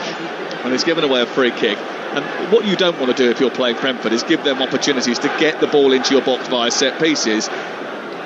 Giving that free hit on a regular basis, which Manchester United have done in this game, could end up being their downfall in the match. Damsgaard placing the ball down the left side of the penalty area. He's got Hickey for company. There are 5 in red and white at the back edge of the 6-yard box, and wandering to the edge of the area is Yarmoliuk now. The delivery is from Damsgaard, not a great one, but it goes all the way through to the back post where Dorgu has to steer it carefully away. Sharda will chase it outside by the right-hand touchline and then look to come back in field.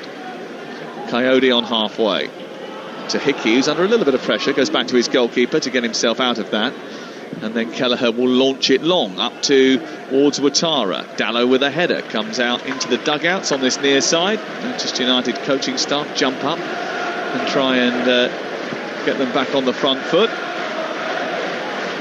See, that was a situation where ball was cleared, not the greatest of balls in, but ball was cleared, went straight out to the right side of the pitch. That's got to come back in again for me, not be feathered back to the halfway line all the way back to the goalkeeper. Oh, another foul over on the far, on this near side. Fernandez complaining. Dongo Ouattara is down, and it's a yellow card for Bruno Fernandes for his challenge on Dongo Ouattara. Just a high foot, whack the knee of the Burkina Faso international, who got the winner on his Brentford debut against Aston Villa after his club record £37 million transfer from Bournemouth. It's the first time I've seen this happen. Thiago's motion to Collins, come and have a word with the referee, will you? And he's had to run 30 yards to probably relay Thiago's words to him. So Thiago's desperate to get a message across, is he? He's certainly seemed that way. So I think it's just the captains, isn't it? Well, no, they can talk to the other players, but when there's an incident that needs discussing in detail, it is just the captains that are allowed to get involved, and they will get the explanations as the set piece goes into the edge of the box and is cleared away by Luke Shaw. And it's out for, I think there's an offside flag up from that free kick, and it's going to be a Manchester United free kick on the edge of their own penalty area as Lewis Freestone scores for Stevenage, who now lead Leyton Orient by 2-1 in League One. And Stevenage have got quite a resolute defence there. Being in front will certainly give them an opportunity. Evan Henderson has got one back in the game between Wimbledon and Wycombe Wanderers. 2-1 to Wimbledon now.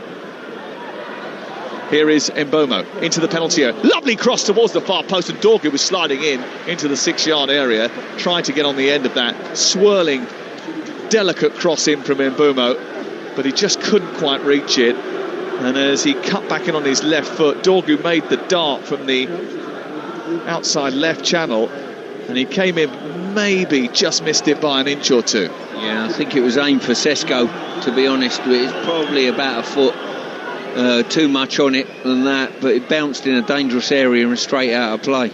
Round the grounds with Troy Deeney, Leanne Sanderson, Mickey Gray and your host Adrian Durham from 2:30 with all the goals as they go in the Premier League and the EFL. Tomorrow we do it on game day from 1:30 where we're at Newcastle to start us off. Here is Ouattara, an ambitious cross into the box from the left wing position right by the corner flag. It bounced all the way through to Altay, who will clear. Everton against West Ham is live on Talksport on Monday Night Football. Danny Murphy, Joe Shannon and Adrian Durham will be there for that one. Who's going to be in the dugout? Nuno Espirito Santo is the word. He's taking training today after Potter was sacked. You'll be able to have your say a little bit later on with the boys on the phone in, and that will be after all the action has taken place. Let's get team news from Crystal Palace against Liverpool. Alex Crook. where Alexander Isak makes his first Premier League start in Liverpool colours. The British record signing replaces the suspended Hugo Ekitike. Florian Wirtz also comes in for Gakpo. Palace boosted by the return of Ismaila Sarr after a thigh issue. Sarr for Hughes is their only change. At Selhurst Park, it's Crystal Palace against Liverpool. There's lots of non-stop action to bring you throughout the course of the day. Leeds against Bournemouth at Ellen Road. Mark Wilson. He's unchanged after that great win over Wolves last weekend. 3 changes for Bournemouth as Christie, Clivert and Adley come in for Scott, Tavernier and Brooks. All the action at Ellen Road as Leeds take on Bournemouth. 2-1 here to Brentford as we nearly hit the hour mark. Manchester United in possession on halfway. Brentford defending a little bit deeper. Keith Andrews never won a game against Manchester United as a player. He's winning this one. Here is Fernandes down the right, low cross into the penalty area, but there's no one in that sort of zone by the 6-yard box, and it's gobbled up by Kelleher and cleared away. Off to Stamford Bridge, just down the road. Chelsea-Brighton, Ollie Klink. 2 changes for Chelsea from their loss to Manchester United last week. Fofana and Palmer are both out injured, so in come Andre Santos and João Hato. Meanwhile, Brighton make 1 change from their draw with Spurs. Diego Gomez comes in for Brahan Gruda. Cheers, Ollie. Thank you very much.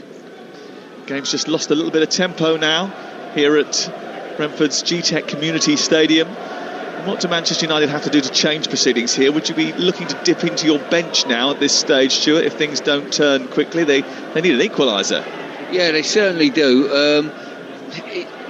With the tempo dropping, I'm not sure who that suits. I don't know whether it suits Brentford or Manchester United, if I'm being quite honest with you. Normally the team that are winning the game, the tempo dropping, it suits them a touch, but I think they're better at full tilt, Brentford. I would say probably too early yet just to on the 60-minute mark, but maybe certainly in the next 10 or 15 minutes Amorim will be looking to make some changes of some description. I think Dorgu trod on the ankle of Coyote as Coyote was trying to escape his attentions. Free kick has been given. Let's go off to team news from the Etihad. Mickey Gray. Yeah, no Rodri in the City squad today, but Erling Haaland starts in 3 changes for City. Kusanov, Rodri and Bernardo Silva come out. Nunes, Gonzalez and Savinho come into the starting 11. Burnley are unchanged from their 1-1 draw against Nottingham Forest, with Kyle Walker returning to the Etihad. It's Manchester City against Burnley. Aaron Higgins to take a free kick inside the centre circle for Brentford. He launches it up towards Collins. Free header towards the back post. Poked towards goal by the on-rushing Vandenberg. Didn't connect with it with any real power. Might not have even got anything on it. And Alte, well, he picks it up rather gratefully in front of his goal away to our left-hand side. What a chance for Brentford. Oh, it's a fantastic chance. Brilliant flick on there by Collins. And all of a sudden it's bounced in the 6-yard box. And it was just the studs, really, that he managed to get on it. A flat-footed studs of an effort. And all of a sudden, just didn't get enough purchase on the ball to see it in the back of the net. Down to St Mary's. Talksport 2's commentary today comes from the Championship. Southampton against Middlesbrough at 3 o'clock. And Ian Danter is your commentator. 6 changes for Southampton from their last league game when they lost at Hull. A few players have come in, having acquitted themselves well at Liverpool in the week. Edwards, Wood and Kouachi all into the back four. McCarthy in goal. Also Stewart and Armstrong recalled up front for Borough. The leaders, they made just 1 change from their last win over West Brom. Whittinger coming in for Nipin in attack. At St Mary's, it is Southampton against Middlesbrough. An important goal for Wrexham. They lead Derby by 1-0. Lewis O'Brien with a goal after 59 minutes. And Leighton Orient now 3-1 down at home to Stevenage. Manchester United on the defensive here as Sharda escapes over the halfway line. It's cleared by De Ligt, but won by Brentford, who look in control of the game at the moment, Stuart. Yeah, they are. They're passing it around the back. Ball ended up with Coyote, and he just set sail inside with it. You know, you think, oh, that's a dangerous tactic, but he backs himself. Here's Damsgaard lifting the ball over the top. Dalot and Sharda going for it. There's a little bump by Dalot, but Sharda recovers. It comes back towards Ouattara. What a save by Altai! Down to his left. Prevents almost a certain goal. Ouattara's effort angled in towards the far corner, and Altai got down superbly to make yet another save in this match. Without him, they might have been out of sight already. it's the small things in the game that are so important. The ball back, Sade's done brilliant getting to the touchline. The ball that he played back to Guajara was just too firm. I think too firm. He should have just took a bit off it. Coyote from the long throw in towards the near post. Shesko gets up and heads it behind and out for a corner to Brentford, who are in charge of this game. They lead by 2-1. Frank Onyeka is about to come on. You're listening to Talksport, and it's Brentford who lead by 2-1 on Talksport with Sky Sports. And don't forget that with Now and a Now Sports subscription, you can stream all the Sky Sports action flexibly, like Nottingham Forest versus Sunderland live today. Search Now Sports. Here's the corner. 2 changes incoming for Manchester United. Kobbie Mainoo about to come on. Into the near post, away by Fernandes. It drops on the edge of the area and Bomo is trying to chase it. Gets a little foot on the ball, but it's going to be mopped up by Coyote, and then Kelleher will have it inside his own half with little pressure. So it looks like Yoro and Mainoo coming on, and Alex Crook's got a massive problem with this, by the way. He doesn't stop banging on about it. He says, why on earth does he keep changing one of the centre halves after 60 minutes? He says he does it every week. What's the benefit of it? Yeah, it's strange. Normally the consistency you want in a team is in the back line as such.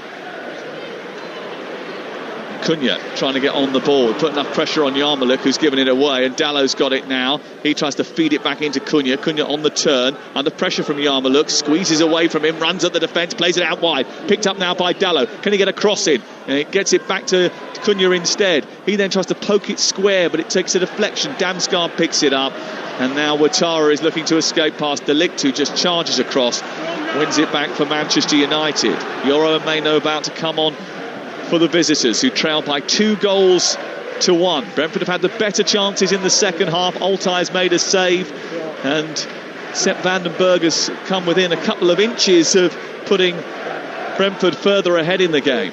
Cunha, midway inside opposition territory. Out to Mbeumo now. Gets towards the right edge of the area, goes left and then right, and then tries to take on Hickey on the outside. Plays it against Hickey, goes out for a corner. Does it? No. It's a goal kick.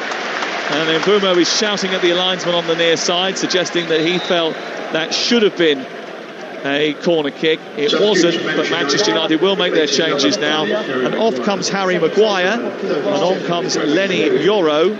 And Agate is off, and on comes Kobbie Mainoo.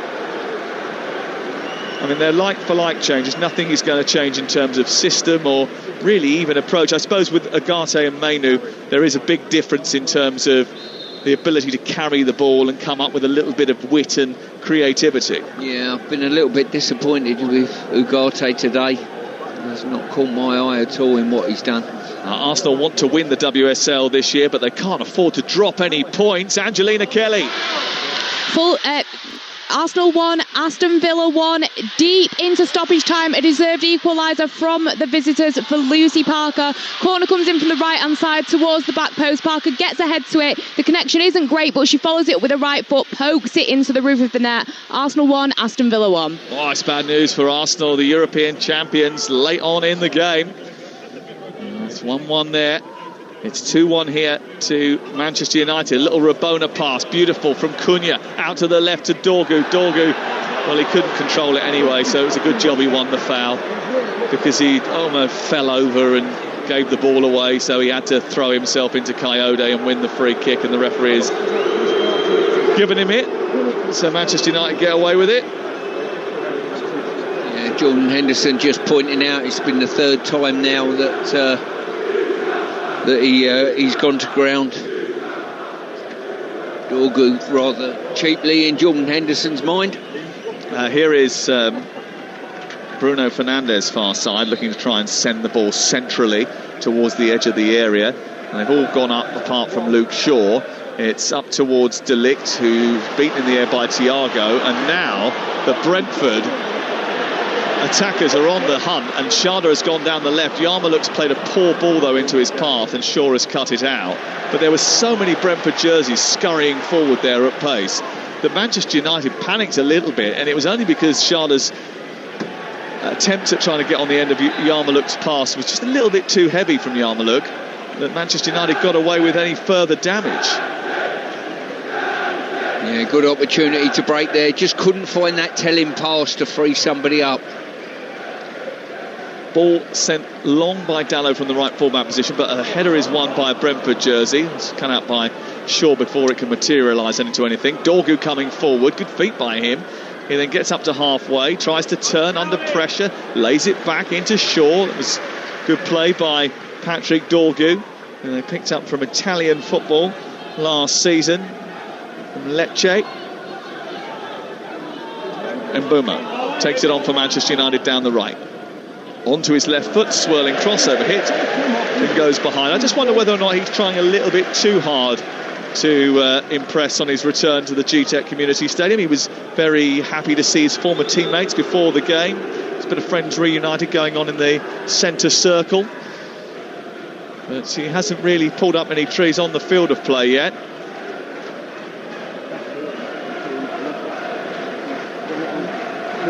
Yeah, he's had a quiet game, it's fair to say. I think Hickey's defended him quite well in the left-back berth.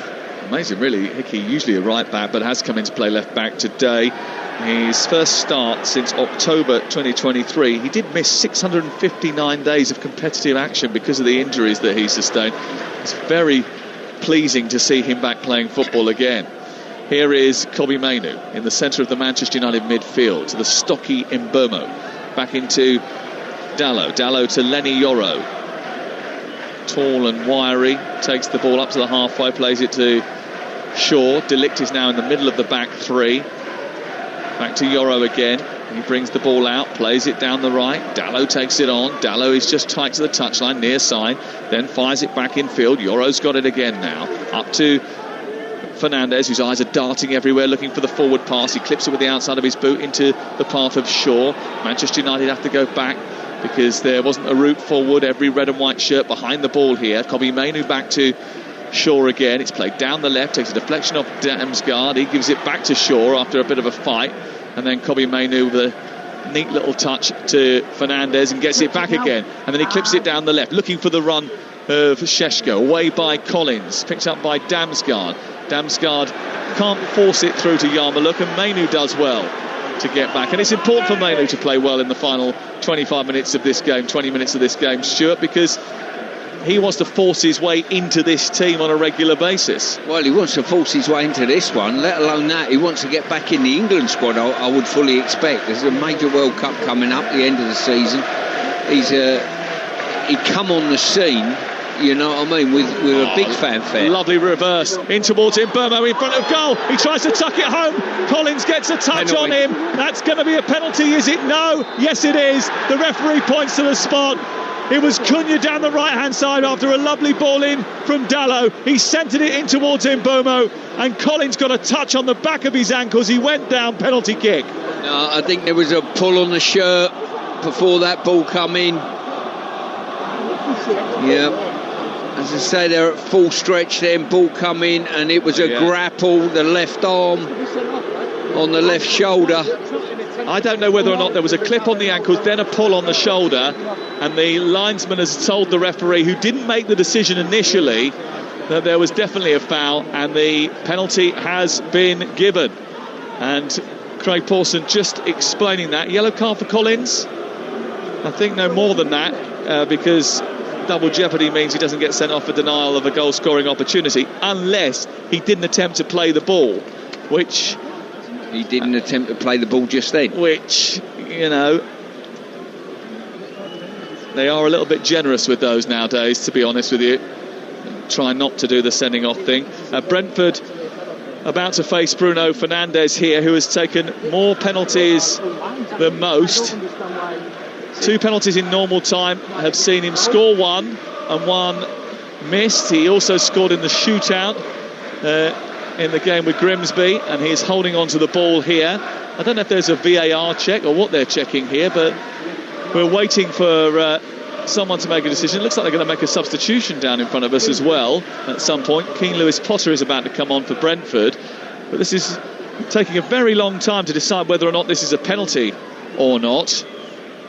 And there's no information being given to the crowd. There's not even the big VAR graphic going up on the screen which is opposite us, so no one is quite sure exactly what's happening here. No, I think whether they're looking for a potential offside, which I don't think there was with the initial ball from Cunha. No, they are checking what we said, which was the red card. For me, if you're not going to send him off for that, it was a definite denying of a goal-scoring opportunity. You should let the penalty get. This isn't in the rule book. I'm making my own up here. You take the penalty. If he scores the penalty, the player stays on the pitch. If he misses the penalty, the player gets sent off. Oh, we'll send that to the IFAB for the March meeting. Sounds like a good idea. They are deciding whether or not there was any attempt to play the ball. Any pulling or pushing really should be a denial of a goal-scoring opportunity. If he clipped his ankles at any time, they could say that it was a natural coming together or an attempt to play the ball. They have reviewed it. I don't think they're going to send him off here. I'm astounded. If the laws of the game suggest that if you deny someone a goal-scoring opportunity, that's exactly what he's done. It is, but when it comes to a penalty, they have the double jeopardy law. If you make an attempt to play the ball, which you get he away with it, which we don't think he did. He was the wrong side of the player and pulled him down on the shoulder. So he should have been sent off, in your opinion? 100%. Right, well, we'll ask Ruben Amorim about that. Off comes Aaron Hickey, and on comes King Lewis Potter. I think Rico Henry is also coming on, and Kevin Schade is coming off. So 2 changes for the home team, but they've got to deal with a penalty for Manchester United here. And Bruno Fernandes is about to place the ball down, and who came on for Ugarte? Was it Mainu? Because with safe sub from Betfair, if Mainu gets booked and Fernandes scores, our bet could be in here. Well, Ugarte's gone off, but it's safe sub from Betfair. Come on, Rashmin, keep up, come on. It keeps your bet alive till the end of the game. Sam Rossbottom and James Mackey will be happy with me for saying that, won't they?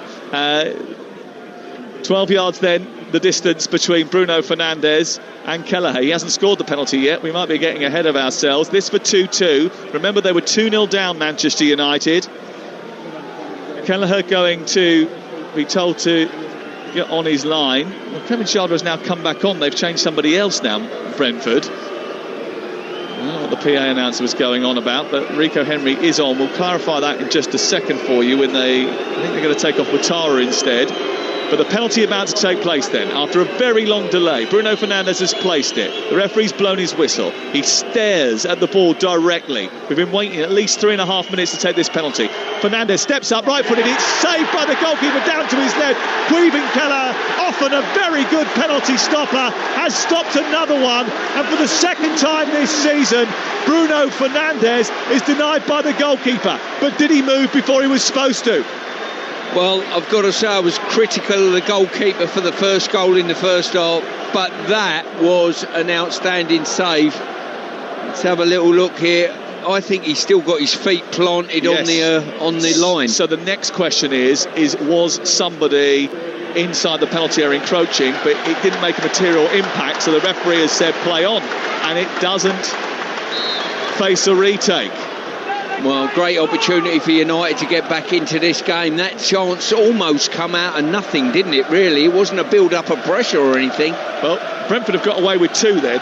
So they had a penalty saved, and Collins didn't get sent off for a denial of a goal-scoring opportunity, which we think could have happened. Stuart's pretty adamant it should have happened. Well, if that is the laws of the game, did he deny it without making an attempt to play the ball? 100% he did. Let's go off to the Emirates Stadium. It is full-time for Angelina Kelly.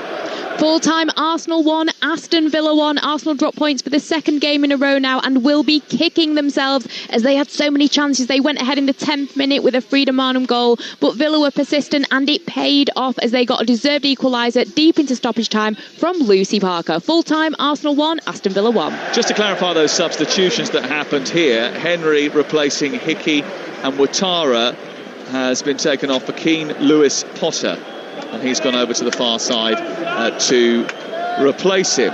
So they've made a couple of changes now, Brentford, in the game, and they're coming forward with Thiago, played in by Damsgaard. He gets towards the edge of the area and unleashes a shot looking for a hat-trick, but he's ballooned that over the top of the crossbar. Wrexham 1, Derby 1.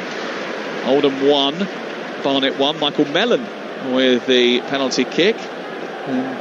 Is that Michael Mellon, the son of Mickey Mellon, the manager of Oldham? There's a lot of fruit in that name, it's fair to say. There's every chance. Sounds like a juicy game as well, doesn't it? Certainly we've had that here. Here is Shaw up to Mainu. He smashed him straight in the chest, but he managed to help that onto Dorgu. It's back to Mainu deep inside his own half. And Kelleher has saved the penalty from Bruno Fernandes. Brentford were 2-0 up. Manchester United had the chance to come back and go 2-2, but Kelleher saved it down to his left-hand side. Here is Cunha. To the left he goes, travels forward, gives it to Fernandes, who pokes it down into the inside left channel. Across comes Keane Lewis Potter, who's connected by Cunha, and it's cleared away. And a free kick is given on the edge of the area. And Cunha getting a little bit of a barracking from the home fans here, as he just left a little bit on Keane Lewis Potter. Well, interestingly, Manchester United have failed to take advantage of an opportunity to come back from a losing position. Brentford often have thrown away points from winning positions so far this season, but for whatever reason Fernandes couldn't make them pay. I mean, it wasn't a great penalty, was it? But it was a good save. Yeah, it was a very good save. I've got to say, every time a penalty gets saved, you say it's not a very good penalty. I mean, it was low down, very low down, and the goalkeeper's done brilliantly to save that, and this might prove a very, very important save in the structure of Brentford's seasons. If it stays as is, 7 points from 6 games, a very decent start for them, I think. Yeah, despite it actually technically before today being their worst Premier League start to a campaign. Yarmulke forward, looking for Thiago. Comes back to Yarmulke, edge of the area, trying to get a shot away. Did that hit an arm? Certainly no one appealed for it. It breaks and Cunha will now lead the charge. Schade then just drags him to the floor. That's going to be a yellow card. Yeah, definite booking there. Jordan Henderson, having berated Schade for about 5 minutes ago for not spinning into the channel, has run back and just congratulated him in slowing an attack now. Luke Shaw off, and on comes Mason Mount. So what are we doing now? Manchester United staying with 3 at the back or going to 4? No, they'll be going to a 4, I would suspect. Well, Dallow's gone in centrally. Dorgu's been told to go back to left back. Cunha's been sent out wide to the left. Mason Mount has come on into the centre. So let's see what happens here. Jordan Henderson comes on. Onyeka comes on. And Vitaly Janelt is about to come on to replace Damsgaard. And this is a big moment for Vitaly Janelt, because he becomes the player who has made more appearances in the Premier League than anyone else for Brentford Football Club.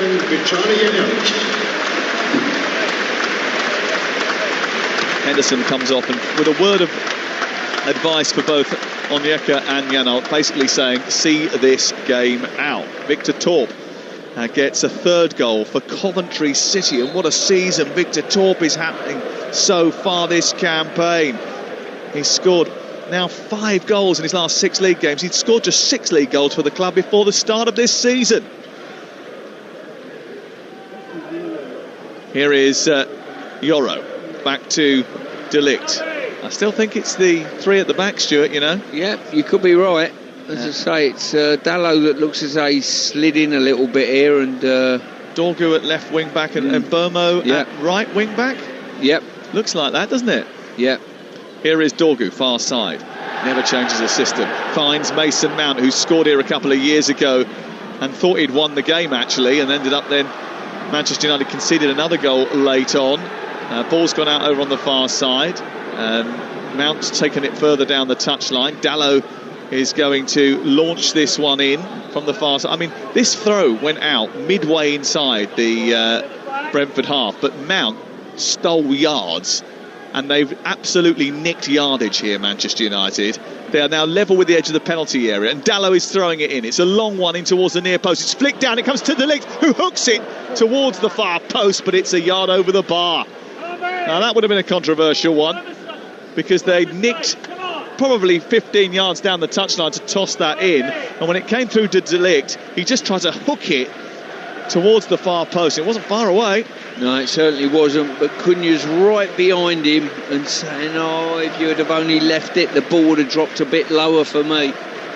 But it's a game now Brentford have got to just hang in there, limit United as much as they possibly can and try and get over the line. Well, there's only 8 minutes to go, and it's currently Brentford 2, Manchester United 1. The latest odds are available on Betfair, the official betting partner of Talksport's Premier League coverage, where right now you can get Brentford 3-1 on to win the game. The draw is 11-4. Manchester United to come back and win this, it's 14-1. That's all thanks to Betfair 18 Plus, playing a different league this season with safe sub from Betfair 18 Plus. BigGambleAware.org.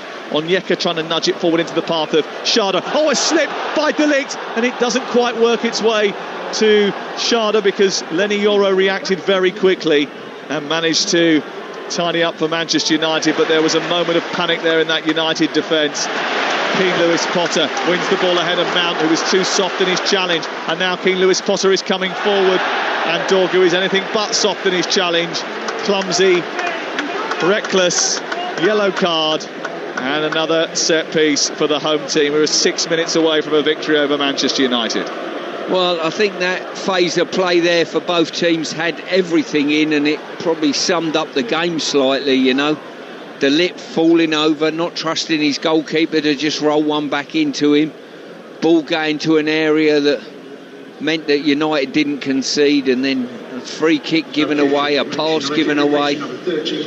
Well, I'm sure there will be a few debates from this game, and one of them will be whether Nathan Collins should still be on the field of play. To us, it looked like it should have been a red card for denial of a goal-scoring opportunity. No attempt to play the ball in the middle of the penalty area when the cross came in. Xerxes comes onto the field, and off comes Dorgu. So another shift around for Manchester United, who are desperate really just to get as many attacking players on now to try and get back into this game. And you'll be able to have your say on all the controversial incidents. 03717 223344 a little bit later on with Jamie O'Hara and Jason Cundy. The Brentford fans enjoying themselves, laughing and joking, watching the final few minutes of this game. But there are 5 minutes to go, and we've seen late stories unfold at this stadium already once this season. Free kick taken by Janelt. Far side. Bit of movement inside the box. Thiago is trying to get away from Mbeumo. It's cleared away by Manchester United, who get first contact on it. Fernandes then tries to get away from Janelt. It looks as if he used his hand. The ball breaks towards Mount, doesn't get hold of it. It's away by Yarmouk. It's bobbling around her halfway line, up in the air. No one's getting control of it. You have it, we have it. Go on, thrust it over there. Now it's gone out to Keane Lewis-Potter. Bit of space for Janelt. Oh, a heavy touch. And then Yoro goes in, gives the ball back to Thiago, edge of the area. He wanders into Janelt. It's like a comedy circus act. What's going on? Well, I thought the phase of play slightly earlier was a comedy of errors. That was just ridiculous, wasn't it?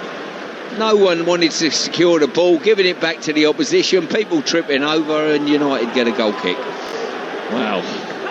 It's been a game that hasn't been a great advert for the quality of the Premier League, even if it's kept us on the edge of our seat in terms of entertainment. The first half, it's great. I mean, look, there's lots of up and unders, lots of high balls into the box, lots of fight balls and chances, especially in the first half. Altay's made so many saves for Manchester United. I don't think he's made more saves all season than he's had to today.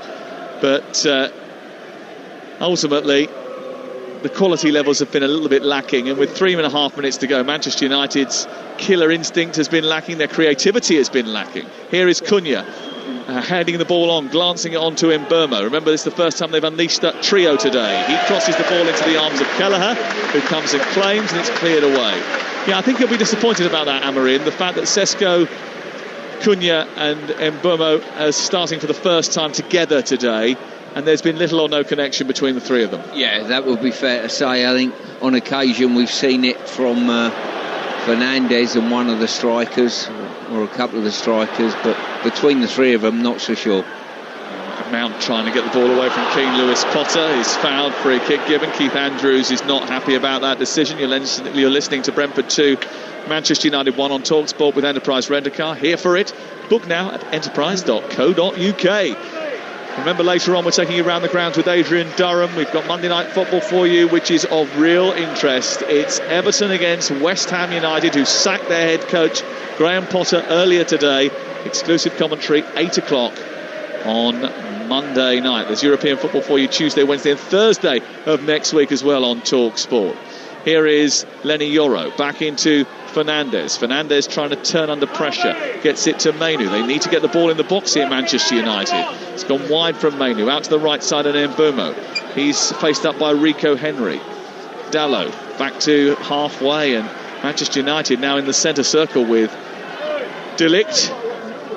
Dalot forward. Sesko takes it in, turns, wants to try and nudge it around the corner, can't do so, so goes backwards into Mainu. Pressure comes from behind from Onyeka on Fernandes. It's going to be a free kick just right of the centre circle. Manchester United going to launch it in.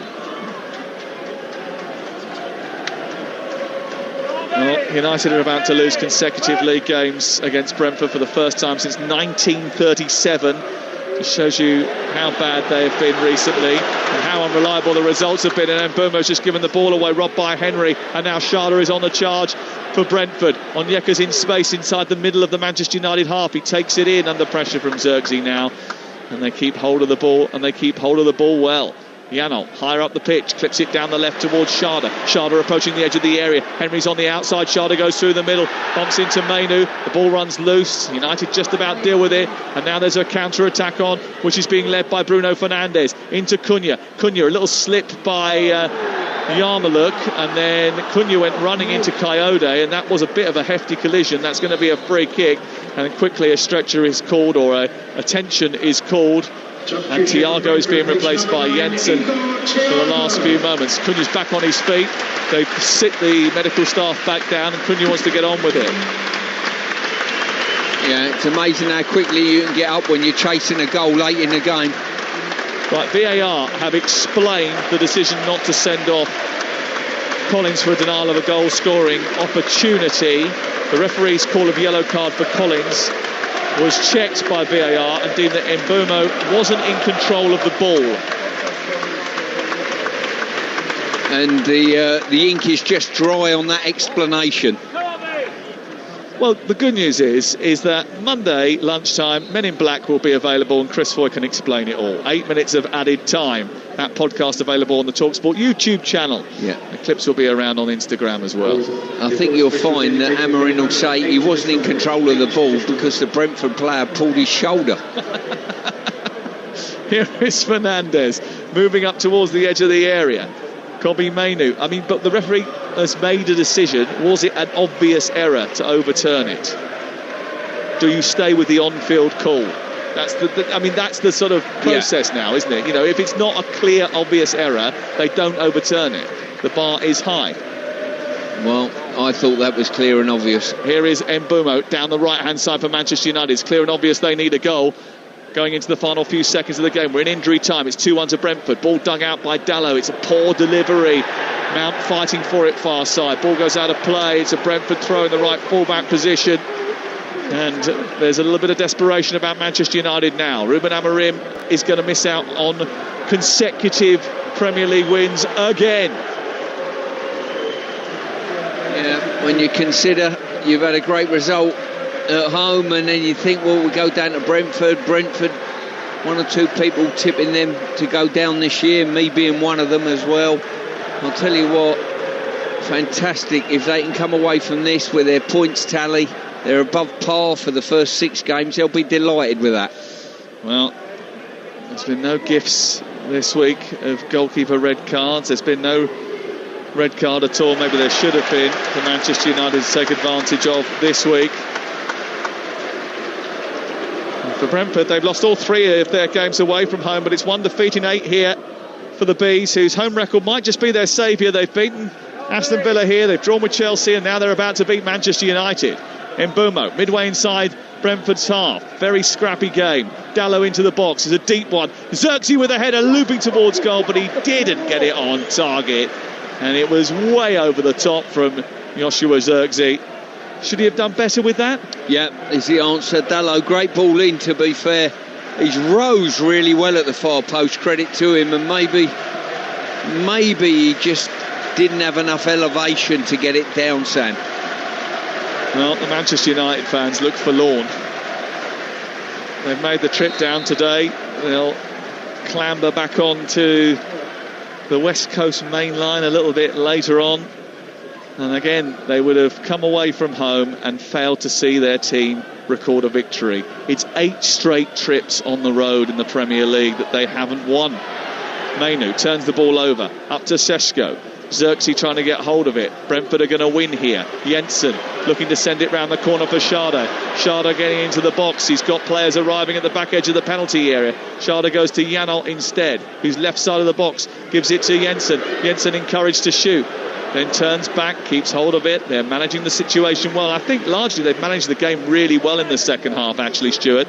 As they come forward again, Janelt into Jensen, flashes the ball through the 6-yard box. It goes behind and out for a goal kick away to our left. Yeah, I don't think they've been under sustained pressure from United any time during this. Even when the penalty situation come and United had a chance to get back in the game, it wasn't from a build-up of pressure in any way, shape or form. So, yeah, they've certainly been confident and they've been worth the points at this moment in time.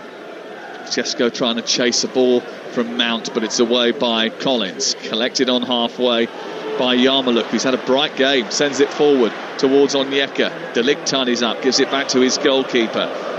Manchester United have got to get it up the pitch. We played 4 of the 8 minutes that have been added on at the end of the game. Thrust forward by Altay. Collins with a header, not a great one. Further away by Van den Berg. Bruno Fernandes says, hold it, keep hold of it. Mainu does as he's told, strides through the centre circle.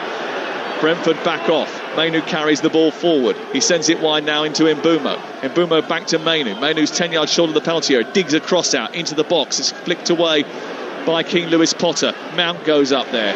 Falls awkwardly. The ball's cleared by Onyeka. And Kayode is encouraging his teammates to get out, get up the pitch. De Ligt has it deep inside his own half. Everybody in red inside their own territory for Brentford, trying to defend the late Manchester United onslaught, which hasn't really been an onslaught. It's just been a sort of couple of jabs here and there, I'm afraid. Here's Mainu wandering into the edge of the box, but he overhit it and then had to stab a pass forward, and that then gifted the ball back. And now they're on the charge, Brentford at the other end, and Yarmouk has released Jensen. He gets to the edge of the area. Jensen's going to go for goal and win the game with an absolute stunner. He called away from Altay, who dived past the ball. Jensen scores. Manchester United are beaten again. The G-Tech Community Stadium at Brentford is the home of a thriller-minute goal fest most weeks. And once again, we've had another cascade of goals, and most of them have been for Brentford. 3-1, they beat Manchester United, who are bruised and forlorn, and they drip out of the exits, the United fans, knowing that once again an away day trip is going to end with nothing. Brentford 3, Manchester United 1. Well, brilliant how they played out. They were patient with their build-up. They sprung from one end to the other. It was De Ligt 2-on-1. And Jensen come inside. He weren't sure whether to go to the corner flag or come inside. He's come inside. What have I got to lose? I'm going to have a swing at this. And I tell you what, the movement of the ball, it's almost gone straight through the goalkeeper. But I've got to say, I think there was plenty of movement. The goalie's got to be questioned, that is for sure. But the pace and the movements killed the goalie. Well, they gave the ball away. Kobe Mainu was the one who had the heavy touch when he was trying to play the ball forward, and that then basically led to the breakdown of possession and the counter-attack. Listen, we've said from start to finish in this game it's going to be a mistake that leads to the goals, isn't it? We knew there was a goal out there somewhere, and Brentford have just put the game to bed, I think. Yeah, wonderful result for them. Always goals here, and it's a brilliant result. It's an absolutely stunning result for Brentford. When they were taken apart on the opening day of the season by Forest and having lost some of their top talents, the Brentford fans would have been forgiven for thinking this was going to be a very, very difficult campaign. But to get all 3 points here, I mean, this is absolutely terrific for Brentford. And it will take them up into 11th position and far away from the relegation zone where they were residing prior to the match. Of course, they're playing first today, so that changes the the course and the context of the conversation. But right now they have 7 points, and that's one more than Newcastle United. It's the same as Manchester City, who play later today. It's the same as Everton and Leeds, and it's above Manchester United. Sam, I think papal intervention is no longer needed. The Dalai Lama has been contacted.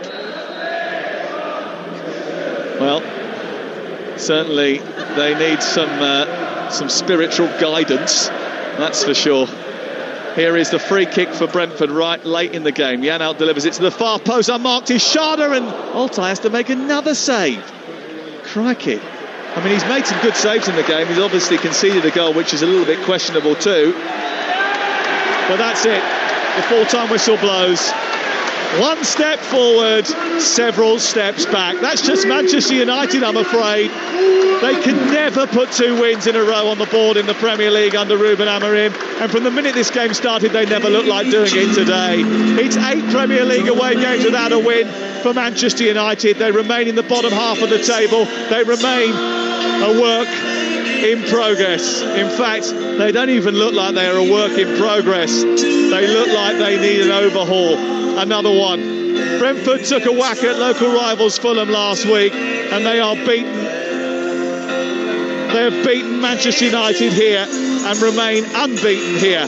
They always seem to know how to punch back, and they have landed one hell of a blow on Ruben Amorim's chin. I mean, you can barely hear yourself think here because the strains of Hey Jude are being pumped out by the Brentford PA system, and it's a chance for them to celebrate. Thiago fist pumping with Keane Lewis Potter. He got 2 goals today. He was the star of the show in the first half, but Manchester United are always the story, and what a sorry story it is. Full time at the G-Tech. Brentford 3, Manchester United 1. Sam, thank you very much. Yeah, as you say, barely we can hear ourselves think, but I tell you what's quite telling after that game is that Keith Andrews stayed with his staff. They hugged, they fist pumped, they cheered, and they celebrated this victory like they should. As soon as the full-time whistle was blown, Ruben Amorim was up straight away. He went over to the officials, shook each of their hands, caught any of the Brentford players that he did on his way as he went to gather his players, and they went over, which is where they are now, to the away fans. And that away section has emptied pretty quickly. In fact, it was emptying at the long before the final whistle. In fact, it is a chastening defeat for Manchester United. The players are still there. In fact, I have to say there was a little boy who was being carried by his dad, a Manchester United fan, who was in tears before the final whistle. He was absolutely sobbing. I don't know whether that was because of the result or something else, but it probably tells you what every Manchester United fan is feeling right now.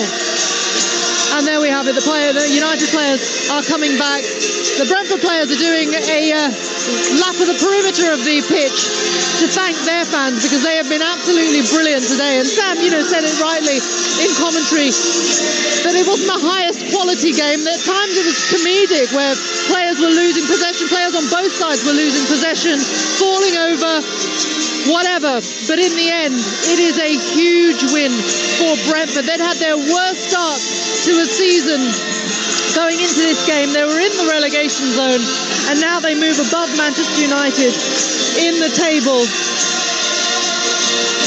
It's a huge win for a man like Keith. We'll talk about United in a moment, but Stuart Pearce, for someone like Keith Andrews, who came into this, who lost so many of the gems that have kept Brentford flying high in the top division in the last few seasons under Thomas Frank, for him to be able to get this victory, continue this impeccable record that Brentford have had against Manchester United.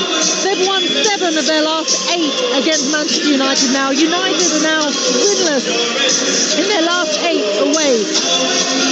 It's a huge victory, isn't it? It certainly is. I thought at the start of the season, if Keith Andrews, having what's gone on with the transfer outgoings at this club, keeps Brentford in the Premier League, he'll be up for manager of the season. The start that he's had now with those 3 points is incredible. They're up to 11th in the league. They're a couple of points off a European place. And credit to them. Early days, but yeah, absolutely. Exactly that. Credit to them. I mean, it builds confidence within the group, and they'll be delighted at this football club with that result. Yeah, absolutely. Flex, we're going to talk about the non-sending off of Nathan Collins in a minute, but just your reaction to this result, the way that goal was scored in the final moments as well. It's a sucker punch. Every single match is a sucker punch. We were saying while the guys were in commentary, there is no urgency to the build-up in play. No one to cover in midfield when the back line is as shaky as it is. And they've spent, 200 million on that forward line? And so far, yes, Benjamin Sesko got his first goal of the season in the United shirt, but they're just not clicking. There are problems all over the pitch. Absolutely. From beginning to end for Manchester United, with a little bit of a huff and puff in the middle, with maybe a comeback and maybe Manchester United get that. Bruno Fernandes scores on a different day and it's 2-2 and people start to get that fake positivity again. And this is why there is nothing meaningful or nothing substantial, nothing considerable going forward with this Manchester United team for you to hang your hat on and see any progress. Brentford absolutely deserved this victory. This wasn't a smash and grab from Brentford. This was a meticulous plan by Keith Andrews, executed from start to finish, and Manchester United didn't have an answer from the 7th minute to the 97th minute. And it's been a common theme for Manchester United. It doesn't matter whether a centre-back comes off and another centre-back comes on, whether he changes the midfield pairing. It doesn't matter whether a couple of the forward players come off. This system is fundamentally flawed. Yes, there is individual errors, 100%. And when you're not winning games, I understand that confidence is low. But Manchester United are being found out game after game after game by various levels of opposition, by novice managers. Keith Andrews, this is his 6th game in charge at the highest level of football. And absolutely fair play to him and his team, because they've put Manchester United to the sword. And to those away fans that are away to our right, adjacent to us, should I say, Manchester United players standing in front of them didn't even deserve a clap. They didn't even deserve to see the respect from the away fans, and they're still showing it. I try, as a United fan, not to over-sensationalise. You don't want to get caught in negativity. But when you're trying to look for something to invest in, to say, well, maybe we're going in the right direction, maybe we're doing some things right, you get reminded very, very quickly that Manchester United have not only stagnated, but regressed under this manager.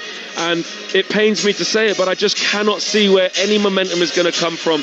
Yes, we can potentially win against Sunderland, but guess what? Out of the break, it's Liverpool away, and then it's Brighton at home.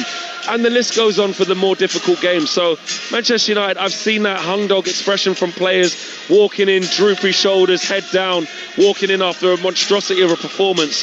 And yeah, they're looking for something against Sunderland, but my goodness, it is absolutely awful at Manchester United, and nothing seems to change. And I dread to think what Ruben Amorim is going to say in this press conference after we get out of here. Exactly, because you're going to get an honest account, whatever happens, and who knows what that's going to be. I've got to say, Stuart, I can see the frustration in Flex. I really, really can. And, I have had it as a Spurs fan, all of last season, when you have this stubborn manager who doesn't change. But the longer this difficult period goes on, the harder it becomes to motivate not just your fans, but your players to actually be able to find it within them to get this victory. What can Ruben Amorim do? Because psychologically, this is a huge blow. Psychologically for Brentford, this is massive. And we saw Keith Andrews celebrating right to the very end. He deserves all the flowers for what he did with his team in this game. The substitutions made. It was a substitute who came on and scored that goal as well. All of that. But for Ruben Amorim, how much harder does it keep getting game on game when they just can't get that consistency? Well, you're looking for shoots of improvement, and you get a victory at home last week and you think, hang on a minute, we've got something to build on here, and all of a sudden you come to Brentford and get dipped 3-1 in a game that you probably don't deserve to win. You know what I mean? You probably don't deserve to get a point over the 90 odd minutes. So it puts you back to square one as a manager. You think, well, we got a great result. Come on, boys, let's go again. Let's go and get a result on the road. All of a sudden, we're building victories. the sheer fact, which surprised me, that they haven't won back-to-back games. It's astonishing, isn't it? It's shocking. It's an Incredible. astonishing A stat. club of this magnitude. And he's been in situ, Flex, since the 1st of November 2024. How is it possible that they haven't won back-to-back Premier League games in that time? I cannot fathom it. Exactly. You'd think just of sheer ability alone, even lack of system, lack of principles, and that is where I do look to players.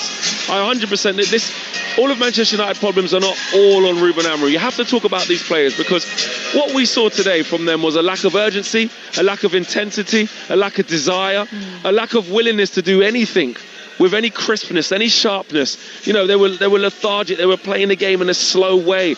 They were switching off with basic balls over the top into channels. They weren't looking after each other. They wasn't playing anywhere near to the standard that Ruben Amorim is demanding from his team. However, when a manager has been in situ like he has, and there's been zero improvement, there's been a continuation with the style and the principles and how we're going to do things, the players aren't taken to it. He said himself, you can't change 22, 24 players, but you can change me. They're not taking to the principles, and every single manager and team is dissecting Manchester United with ease. And I'm not shocked watching this. I wasn't shocked we beat Chelsea. Nobody is shocked. Like, you look at the way they performed against Chelsea, and if you're really glass half full, you're optimistic, you say, we made Chelsea go down to 10 men. There's a little bit of intensity there. They got 2-0 up against the 10 men. Well done. That's great. But we've been here before. We've been here before. We raised it against Arsenal. Last year against Manchester City, they come away with a win. Against Liverpool, our best performance to date, a 2-2 draw. It's never backed up with anything sequential. And when that happens, you have to look at what's going on at coaching level. And for me, Ruben Amorim's been found out way too many times for it to just be, these players aren't good enough. If you look at the players that Manchester United have bought, we should be seeing much better performances than this. 200 million on that front line. You know, it's been absolutely shocking. But I have to say, Brentford, you know, struggling at times to put wins together, struggling to hold on to winning positions. But my gosh, what a performance from them. What a tactical performance from Keith Andrews. And actually, yes, the big story is going to be Man United lose again on the road, but I think actually Brentford deserve all the praise that they get, and Keith Andrews and his coaching staff deserve that praise. Absolutely right. I completely agree with you. And I think the man of the match is going to come from them. It has to do. So let's pick our man of the match with Enterprise Rent-A-Car. The Here For It hero on Talksport with Enterprise Rent-A-Car. Whatever it is, we're here for it. Right, Stuart, I'm going to ask you to pick your man of the match. Well, I thought Thiago was very good, got his 2 goals, but I'm not going for him. I'm going for Michael Coyote. Yep. Everything that they done, the energy that he showed from right back was there. He takes the long throws, he drives with the ball. He really caught my eye today, so I'm going with him. And that's where they look like they have a certain pattern of play, which United absolutely lack, because a lot goes through Coyote. And and he is then our Here For It hero, man of the match from today's game with Enterprise Rent-A-Car.